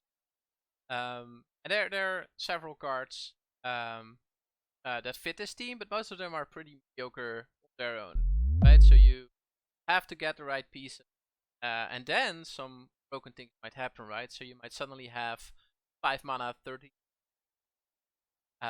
damage, like spell types, and an ETB trigger that gains you 5. So if you get the pieces right, yeah, things escalate. Okay. Well, since setting all of this up might take a few turns, I think staying alive is pretty critical, especially through the early game.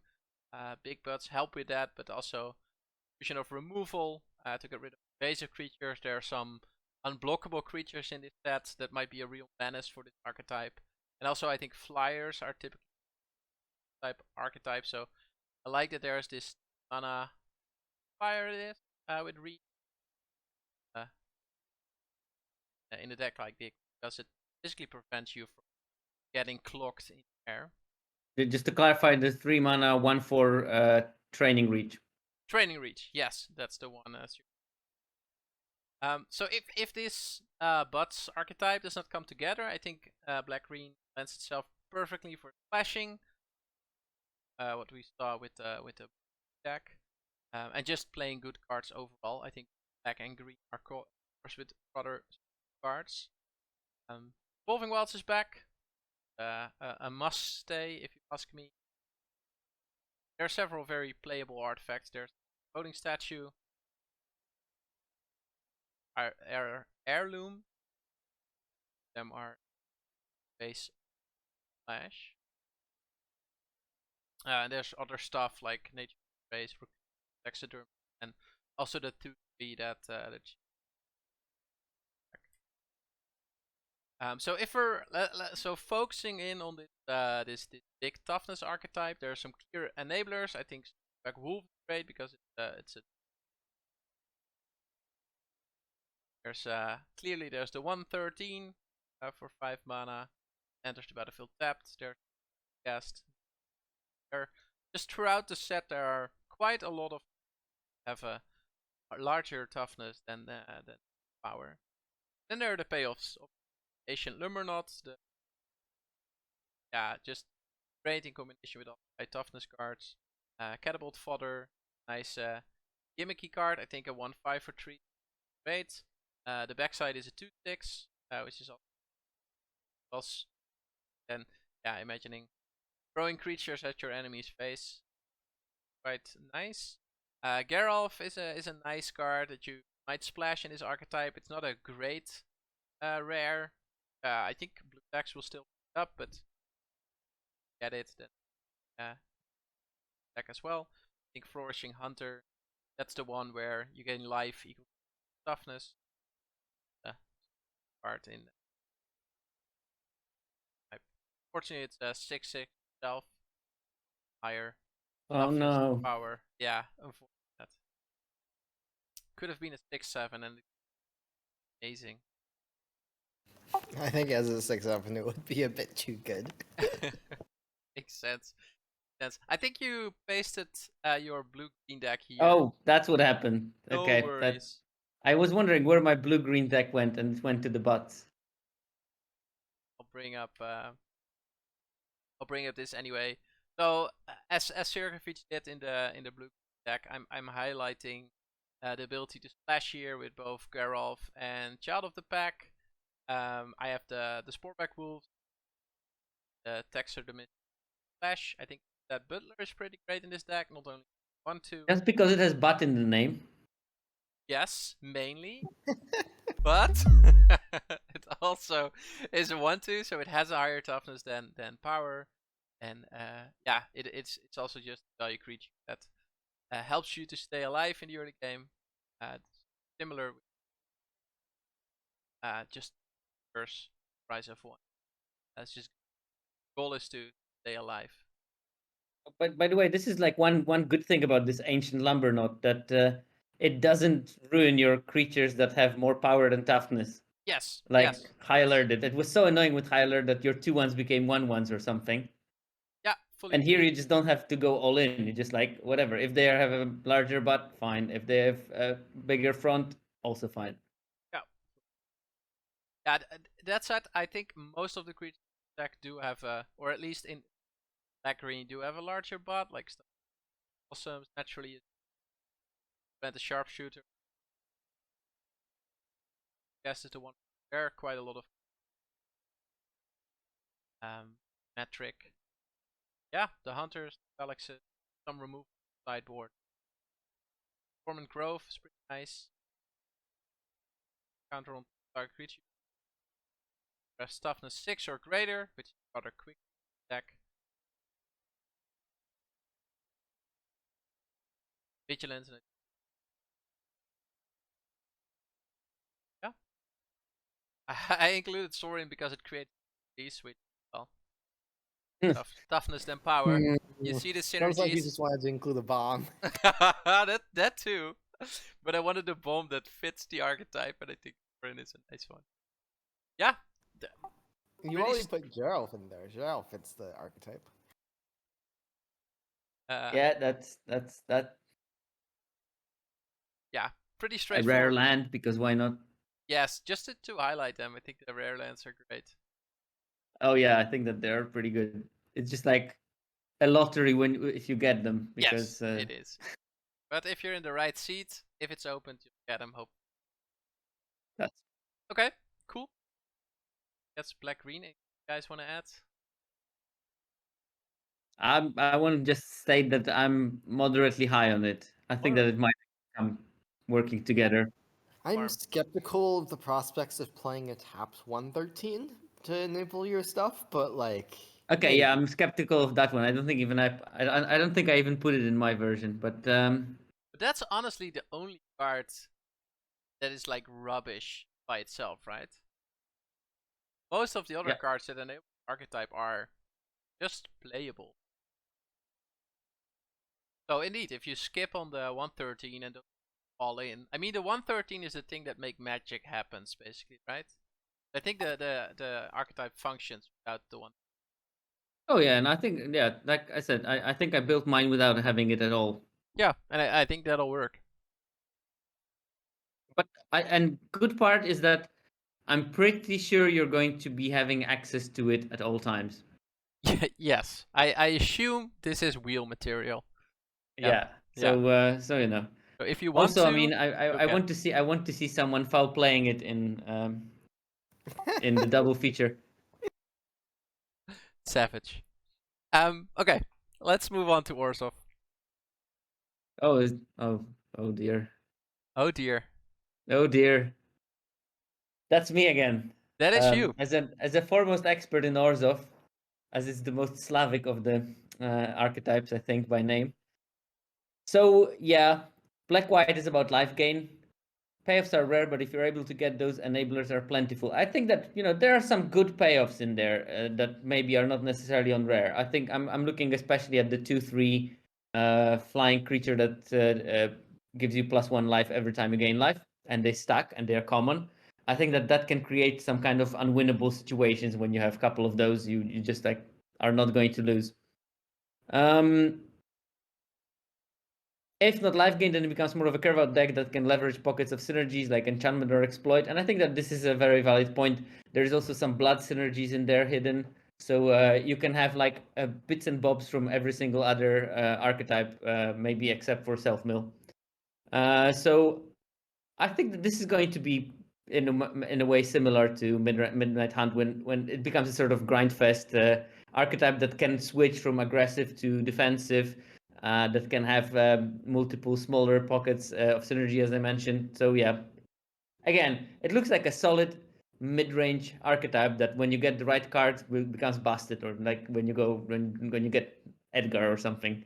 So yeah, the enablers, well, things that gain life, and I would like to put especially, I think Heron of Hope might be slightly underestimated in the beginning. I think that the card is pretty good, especially in multiples, even though it's a 4-drop, but I think that you're grindy enough to survive till that stage. Because when you think about it, when you have 2 of them, you attack with both of them, you hit for 4, you gain 8 life. And isn't it? Yes, 8 life. That is a lot, and there is no racing in that situation. So I wouldn't sleep on that one. Obviously, Kindly Ancestor is a good card. Desperate Farmer might be interesting as a 2/2 with lifelink for 3 mana. But hopefully that will lead to difficult blocking for the opponent because they don't want to kill something not to have to deal with the 4/3 lifelinker that is actually quite a good rate for 3 mana. I think Glutinous Guest is going to be okay if you have a couple of extra blood synergies.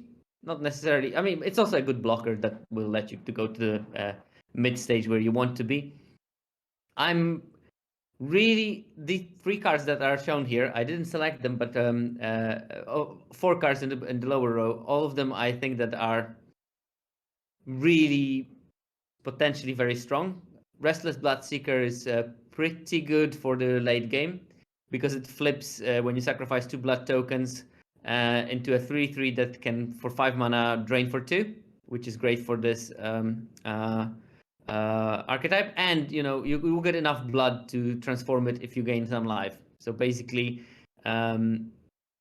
you will get 1 blood if you gain the life at the end of your end step. So you might get like 3-4 blood from that if it stays on the board, which makes it a good target for removal, of course, but better for them to waste their removal on the 1/3 for 2 mana than for nothing else. And even if it dies, Courier Butt is pretty decent, like 2/2, a Windrake Gravedigger, basically, if you gain life this turn, which you should be able to enable in one way or another. That's an excellent rate for a common. I think that this is going to be like a prime payoff for this archetype. I really do like Mark of Purifier as a 3 mana 2/3 life linker, which lets you draw cards if you have enough mana, and that points all to not super aggressive but very dominant in the late game.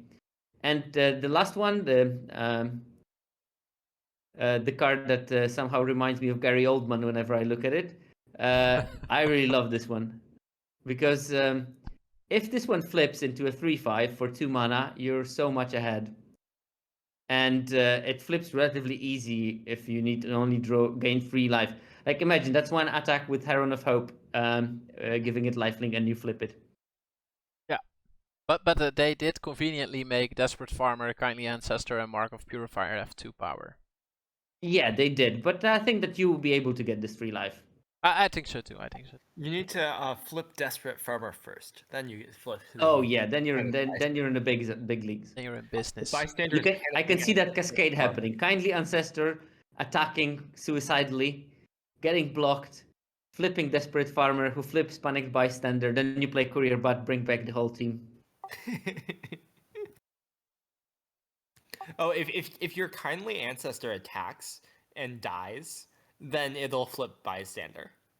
Because you gain 2 Yeah, life. you gain a life. And then when it dies, you gain a life. Yeah, that's true. Yeah, that's exact. Oh, that basically makes Kindly Ancestor unblockable, so you won the game. Thank you very much. No further questions. That's the same with Farmer and Purifier. I want to highlight that. Yeah, that's similar. So, okay, want to go to your skeleton, Pawel? Yes. Did you include it? Which one? What did I include? That doesn't matter. I'll go to yours.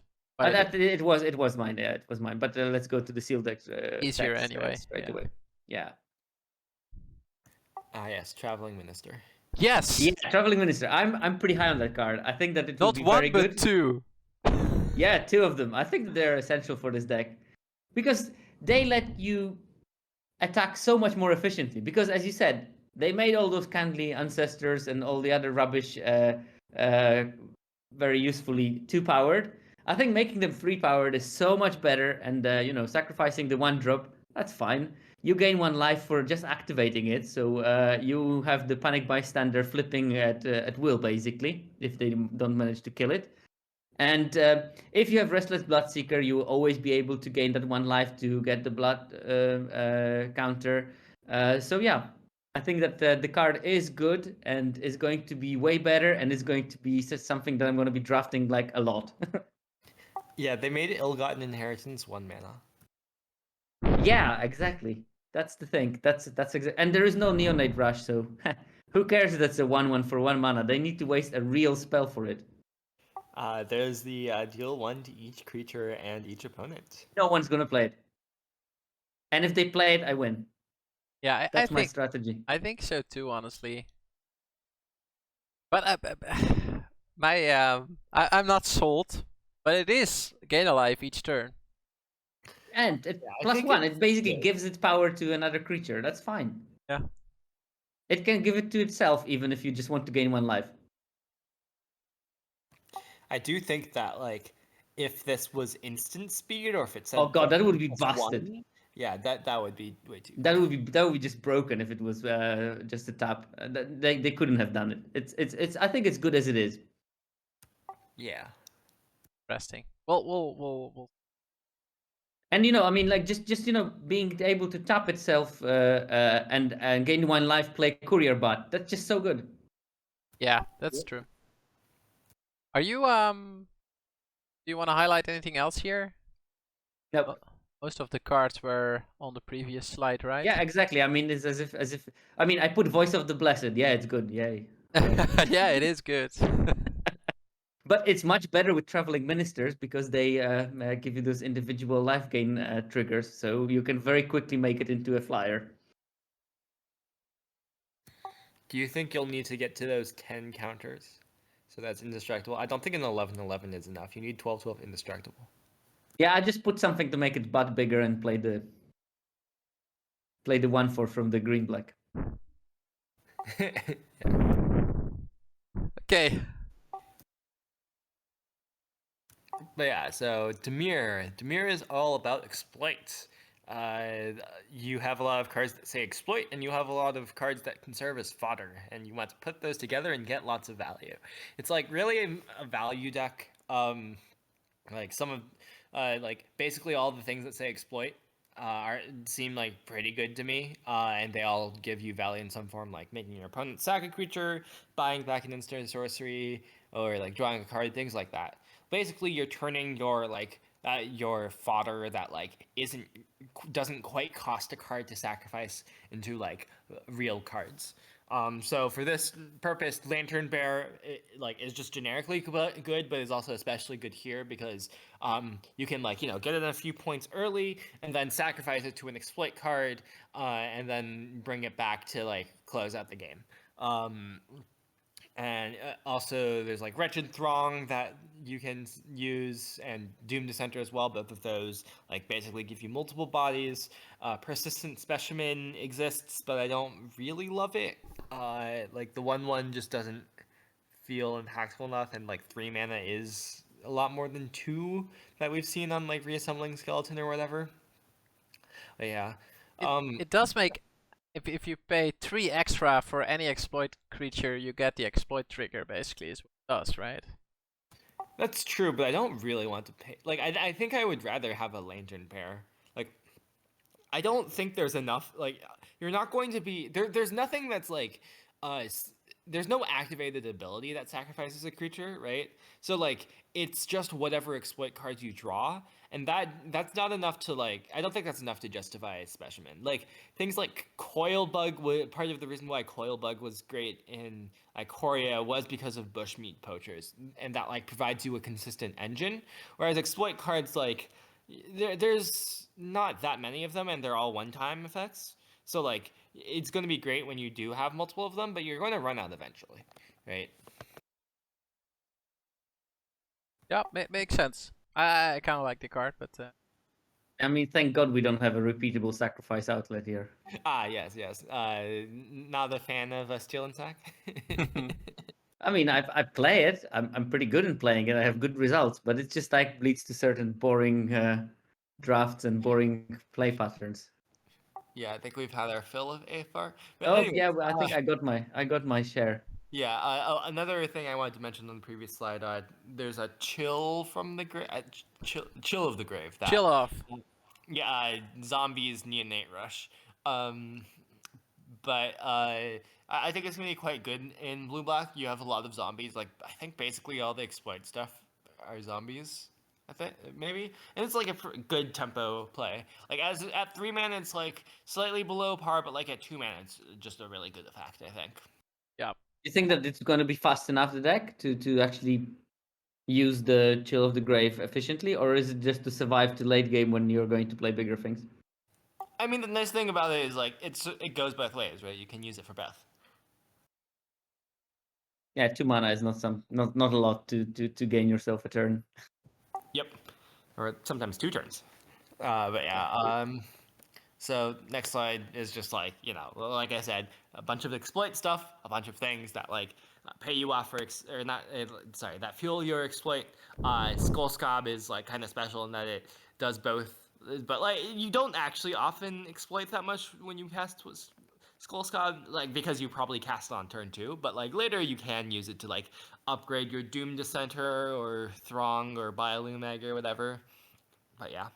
Maybe a question. So Skullscap, I think, is the only card in the set that says whenever a creature you control exploits. Yes. But the Yeah. card, but the only cares about cards, itself. and the cards that mention their name, like Felstinger, right, where it says when Felstinger It exploits. just when the copy Yeah, of this only card. when that Felstinger explodes. Oh, okay, so playing a second Felstinger doesn't trigger No. the first one. Oh, that's No. such a shame. Okay, Yeah. why yeah, is that? Because so as a newer player to Magic, right, only here for a couple of years, that confuses me a little. Yeah, but whenever the name of the card is mentioned on the card, it refers to that particular copy of the card Yeah. The in that name, particular content. whenever a name is printed on a card, like whenever basically it means this card instead of what the name says. If it wants to refer to like all cards named that, it would say whenever a card named Felstinger or a creature named Felstinger or something like that instead of whenever Felstinger. Makes sense. Okay. It's a bit confusing, but you get used to it. Let's see.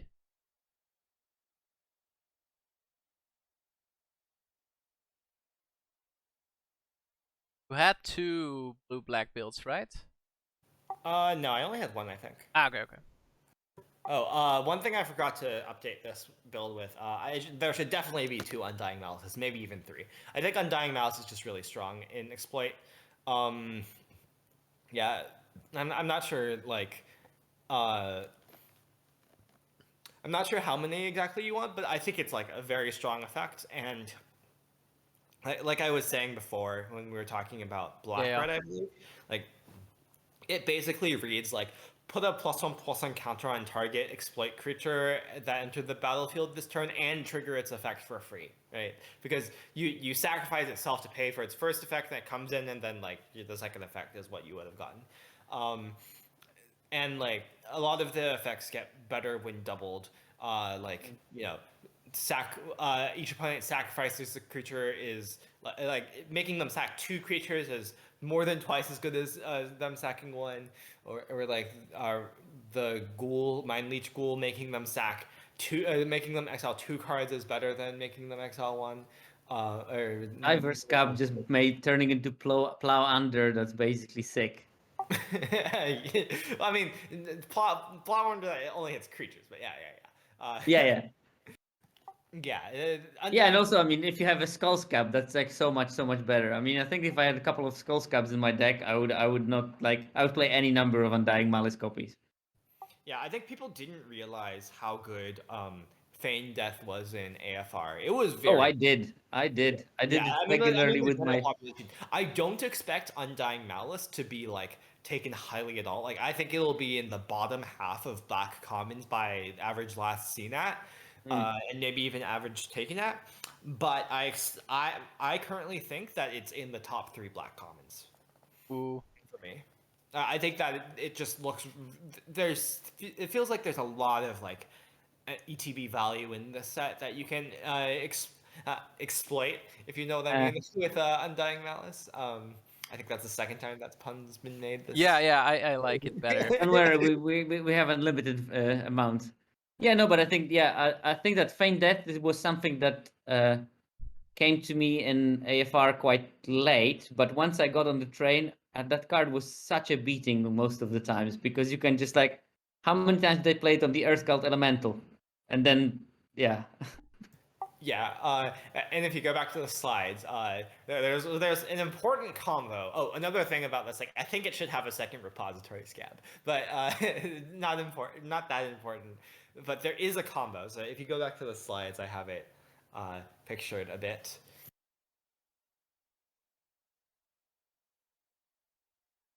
Oh, I think we lost Sander. I'm back. No. Yeah. Can you flip back to the slides? Yeah, for sure. My wife came in to answer quickly. Well, yeah, there's no other way.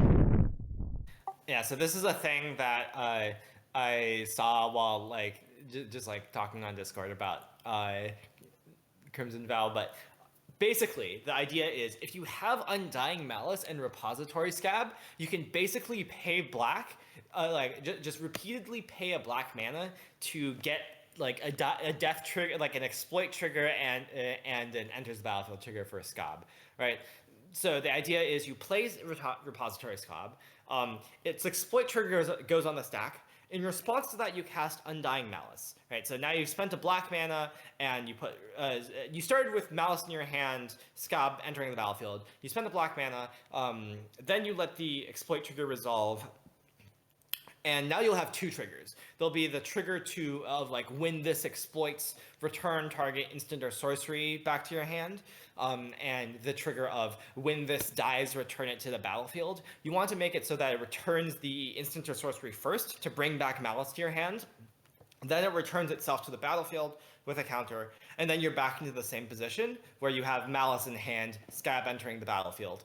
And basically what you've done is you've paid 1 black mana to get Repository Scab to leave the battlefield and then re-enter the battlefield. And like, you know, on its face value, this doesn't do anything, right? Like all you did is like move cards around. But if you add, there's like 4 cards that serve as an outlet to this. Skull Scab is one of the best ones because it's cheap and uncommon. There's nothing at common, but like Skull Scab at uncommon. Now in this loop, every time you pay a black mana, you're getting a 2/2 black zombie, and that's really powerful. Being able to just like dump out a ton of black zombies for 1 black mana each is a really powerful thing to do. It's a 3-card combo, but all 3 of these cards I think are just good in blue-black, so it's just something to keep in mind, and like something that you'll probably like. It probably won't actually be that uncommon to come up. The other cards that do something similar to this, there's an uncommon called Gruul of Thraben. I didn't put the cards here, but Gruul of Thraben is a 3-mana 3/2, 2 in the black for a 3/2 that has whenever a zombie you control dies, you can basically surveil one, except if the card you surveilled is a zombie, then you can put it into your hand. So basically, you get to like go through your deck and draw all your zombies for 1 black each, right? Yeah. So that's another outlet. There's a rare Headless Rider, basically the same as Skull Scab, except it's whenever a zombie you control dies, you make a non-token zombie you control dies, you make a 2/2. So again, you just pay for a bunch of black zombies. And there's another rare that like makes blood tokens, but only up to 5, because after 5 it transforms. It's fine. It's a less good payoff for it. It transforms to something outrageous, doesn't it? What? It's the Bloodcaster, no? Yeah, Bloodcaster. The transform version is like pretty good, but like basically the combo will like flip your Bloodcaster, and like that's good, but it's also I think less good than making a bunch of 2/2 zombies. Yeah, it's true. But you get also a bunch of blood, no? And that blood will turn into 2/2 bats over only time. 1 blood turns into a 2/2 bat. Well, 1 blood every one per turn. 1 per turn. Yeah, but basically this is a very powerful combo that exists. You need like 2 commons that you're already looking to play, plus like 1 of 2 uncommons or 1 of 2 rares, and like it's not. I think it'll come up more than you think. Yeah, I totally agree with that. Another thing to notice or note about this combo is if you're doing the zombie version, right, the version where you get a 2/2 black zombie.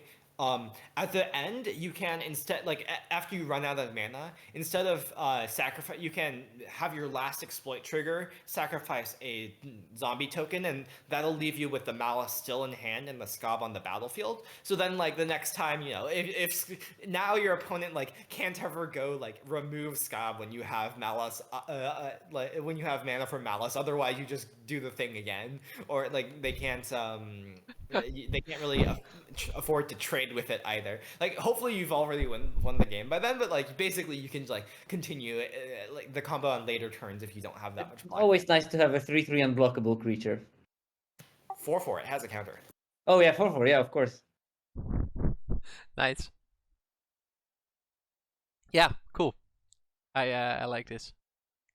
Oh, I guess another combo to definitely a less good combo, but there's the white card that's the uncommon we were talking about that like gains a life whenever a creature dies. If you want to be in 3 colors. Oh yes, the bystander.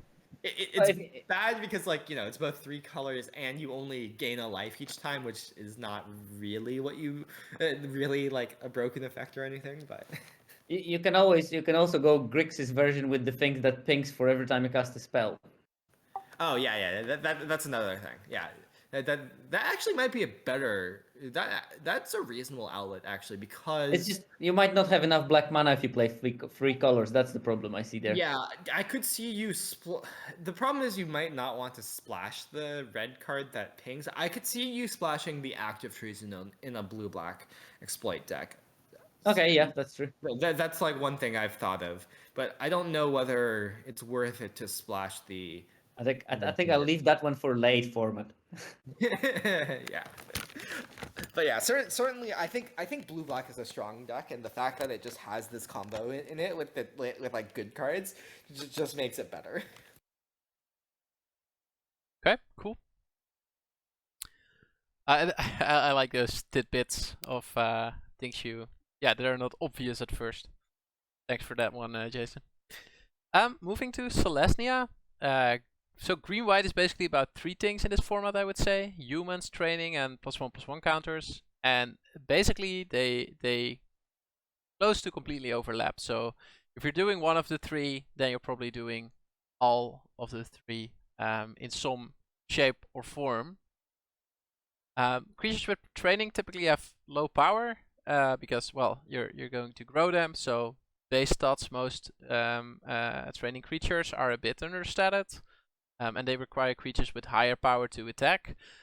Doesn't need to be creatures that have immense high power, right? A 3 power creature will already be able to grow most of the training creatures, either once or twice.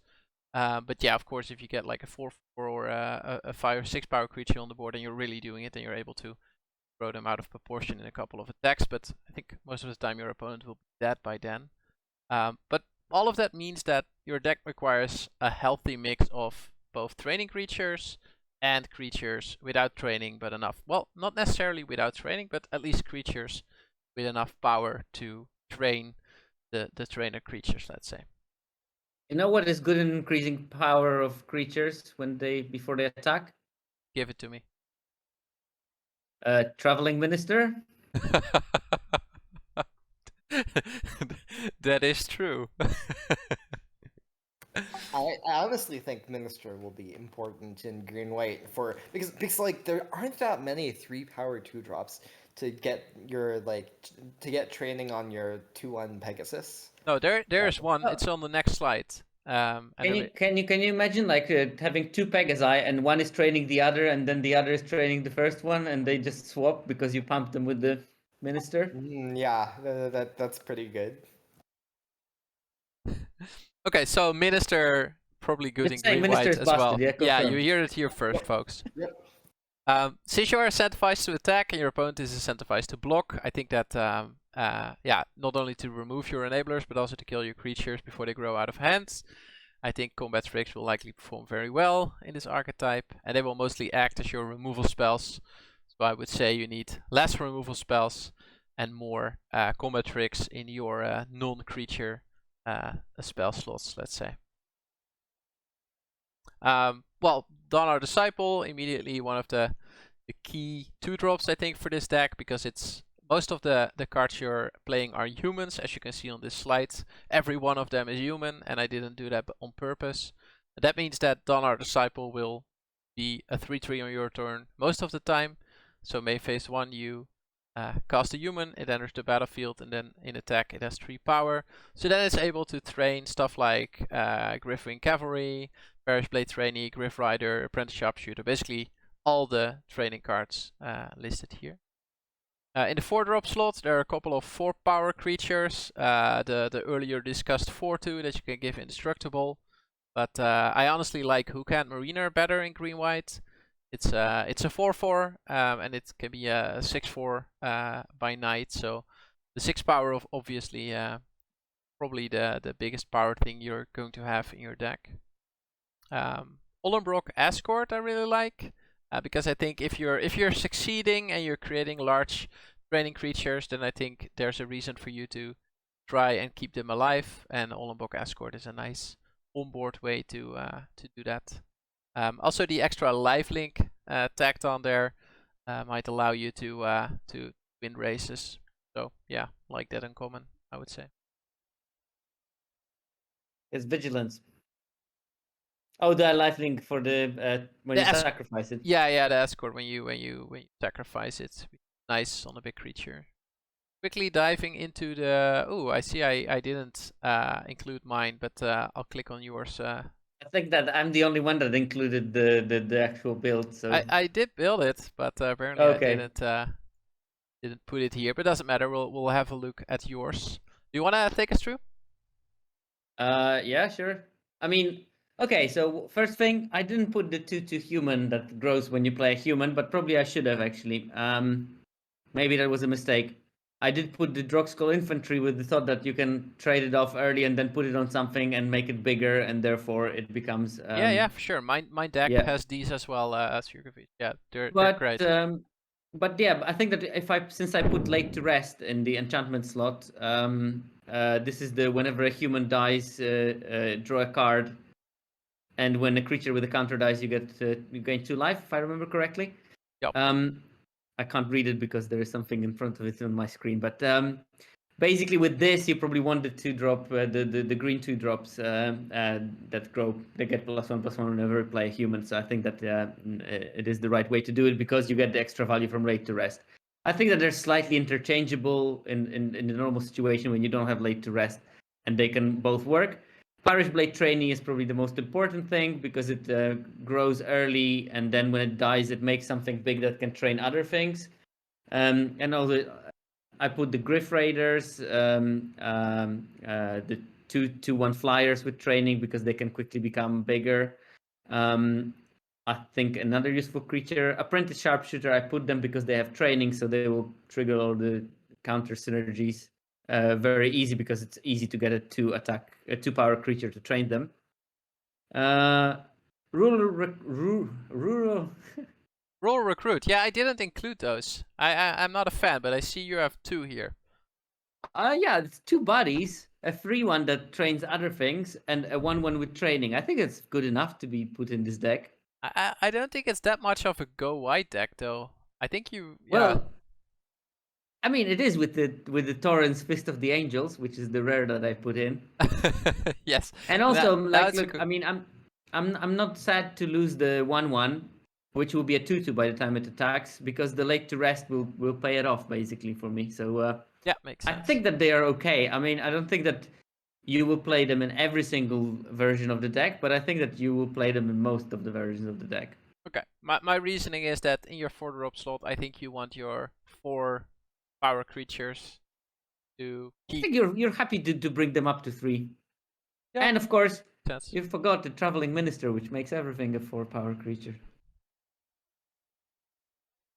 Makes sense. But yeah, I mean, obviously, couple of combat, a combat trick and a couple of wolf strikes to give you the interaction that you need, which I think that they're going to be quite decent in this format, even if you will never get knight unless the opponent forces it. Yeah, makes. Another broken card in this archetype is the white enchantment. You know which one I mean? The Wedding Invitation. Oh, that one is also very solid. I had that in my build as well. But there's another rare that basically wins you the game on the spot in this archetype, I think. Oh yeah, it's like 6 mana for an enchantment that says yeah, like creatures you control with +1/+1 counters on them are like angels. Yeah, this one. Oh yeah, okay, yeah, that. This one is broken in the archetype. Yeah, it's an overlap. Okay, yeah, there's that. Yeah. That's very good. And also the one that you mentioned, the 3 mana. I think it's very good in this archetype. It just gives you so many bodies as well. So. Yeah, what was it called again? It's something with invitation. Wedding Invitation. Wedding Invitation. It's at the end of the set.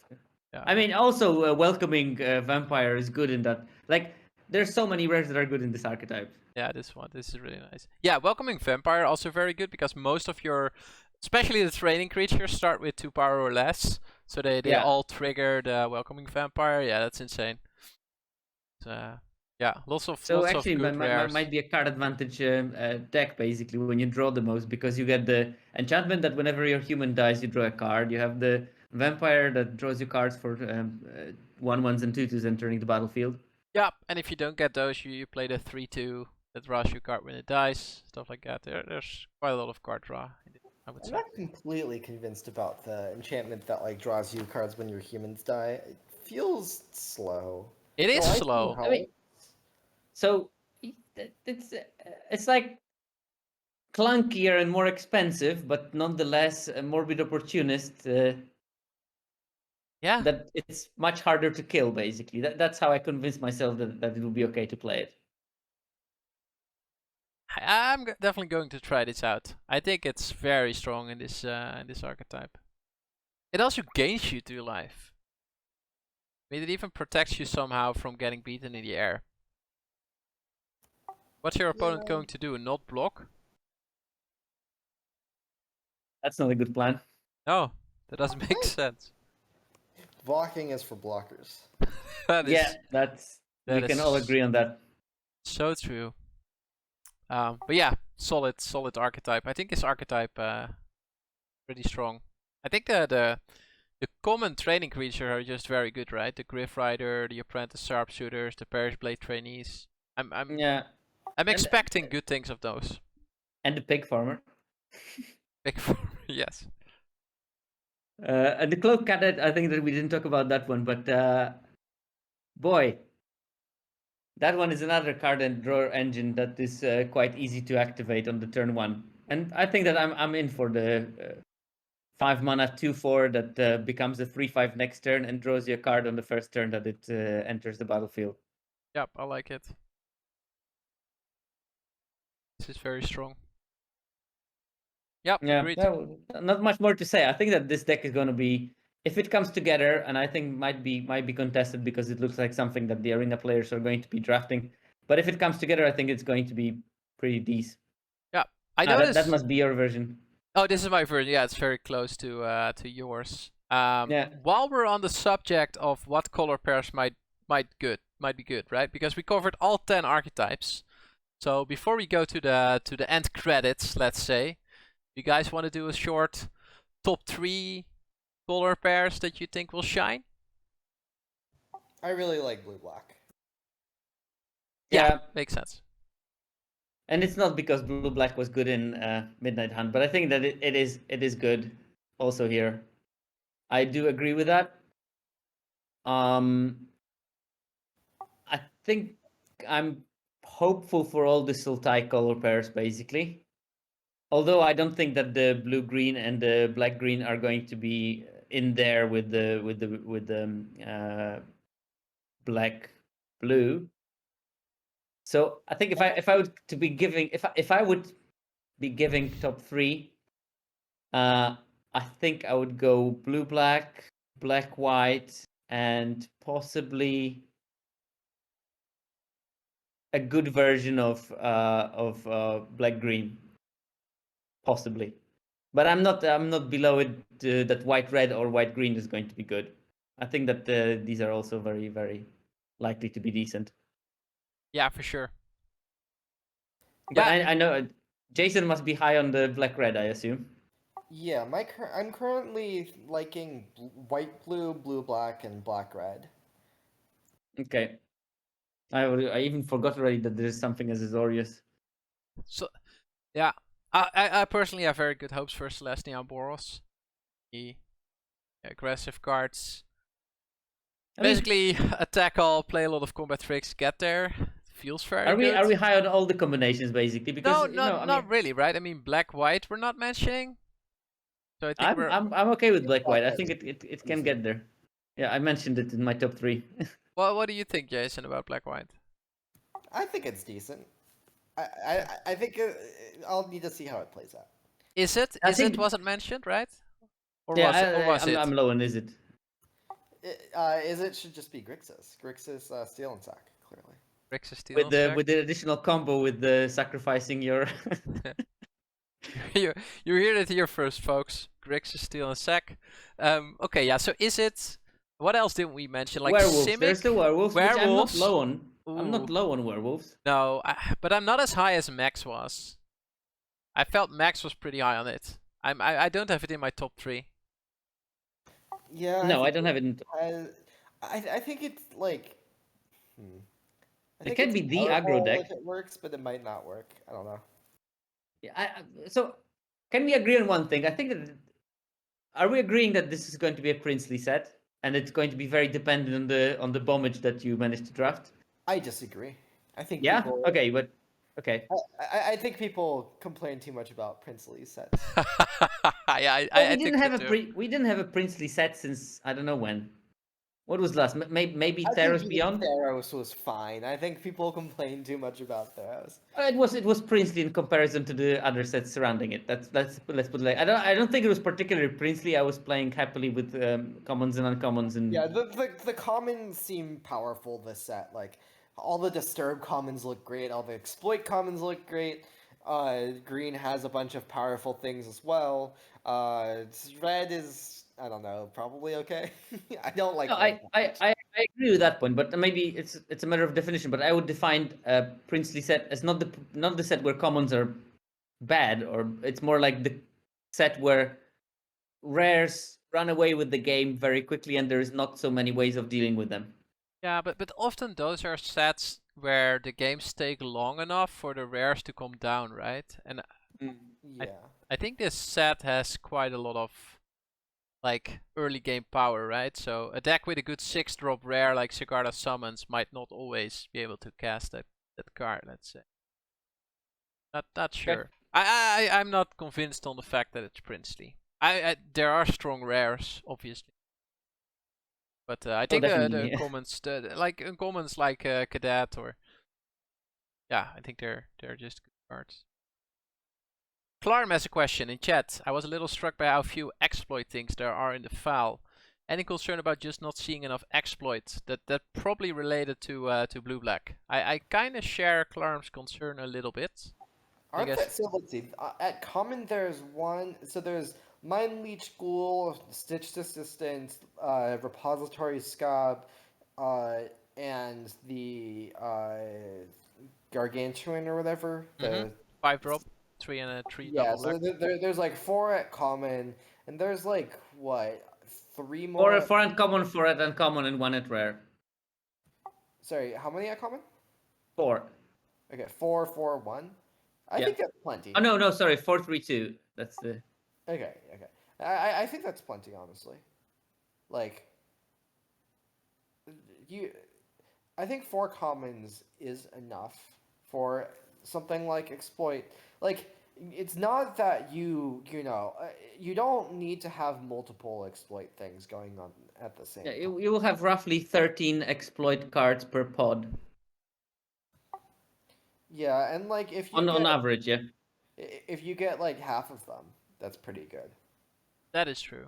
If you get like 6, 7 if you exploit get creatures. if you get 7.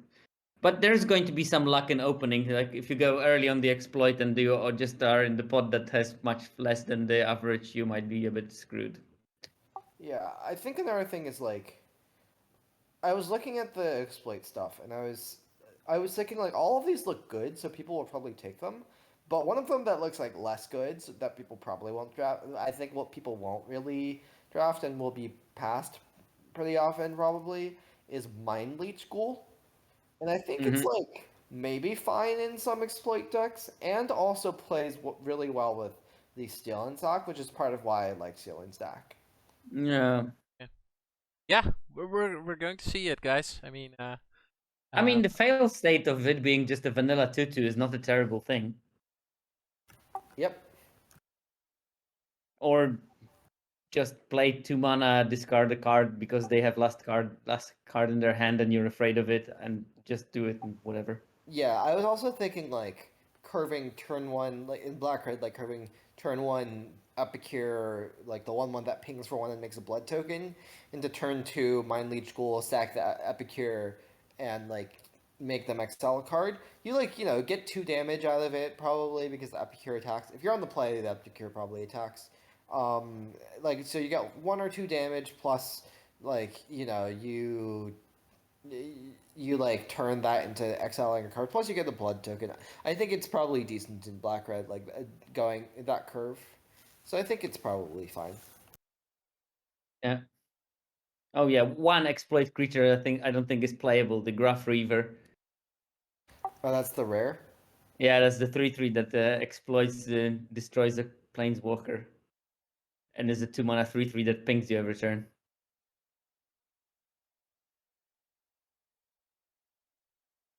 Okay. So we have 2 more slides, I think, before we entirely wrap it up. One is containing some useful links for more limited prep. If you didn't see enough of the new set after this and you want to prepare more before the release on Thursday, there are several podcasts that probably do it way better than we do. So go check them out. Limited Resources was very early with their common and uncommon set review. Nikolai Bolos has a set review up. Of course, Ethan and Alex did their famous set review, and it's up on both the LOL YouTube and the new episode of Limited Level Ups. Draft Sim is up and running, so if you want to do mock drafts, you can do that both on 17 lands as well as on Draft Sim. And there are 2 other podcasts I would like to shout out, which are rather new, I would say, and maybe less famous. It's the Draft Lab podcast. They did a review of all the rares and mythics this week in the set for Limited, and there's also limited editions that in their latest episode went over all the returning mechanics and how they would and work out. So yeah, go check those out. If you have any other suggestions for content, feel free to send me a DM over Twitter, and I'm happy to add them to this slide, because I know that a lot of people, or not a lot, but I know of people that look at this slide for some inspiration for more limited prep. So if you want your content on here, then let me know. Last but not least, credit where credit's due. Wait, no, Whoa. That's not how you do it. It's a Crimson Vow, no?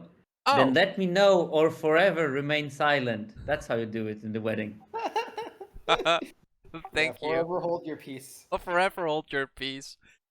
Some links to like other podcasts, single streamers, content creators that inspire us, I would say.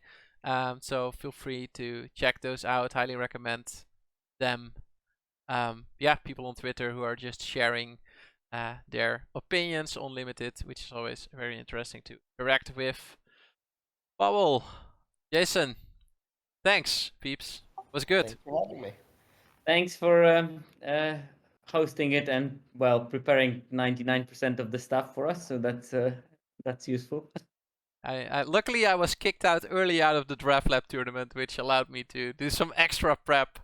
Yeah, we went above and beyond to be ready for the stream in the evening. That's for sure. Definitely, Clearly definitely. just throwing. Yeah, basically throwing. Yeah, that's what we did. But yeah, no, that totally was that. Thanks everyone. I'll quickly check if there's someone else streaming Limited right now. Sierkovitz, I'm assuming you're going home. God, I'm not streaming anymore today. I had enough. Seeing that you. But yeah, I mean, when you said about the shoutouts, my stream from Friday is on VODs. If you want to get more on the data I was showing in the beginning of the stream, there's more detail in there. Yeah, that's a good one. Check that out. I see Icky is streaming, so I'll ship everyone over to Icky, most likely for some more limited content. Maybe the Draft Lab tournament is still going. I don't know. And yeah, thanks for tuning in. We got quite some follows throughout the stream. We didn't shout out every single one of you to, yeah, basically keep the train rolling. But thank you. Icky is bashing someone mercilessly. Okay, I'll quickly start the raid so we can catch that. Yeah, thank you everyone. See you either with a review or next set, basically, is the thing. Bye.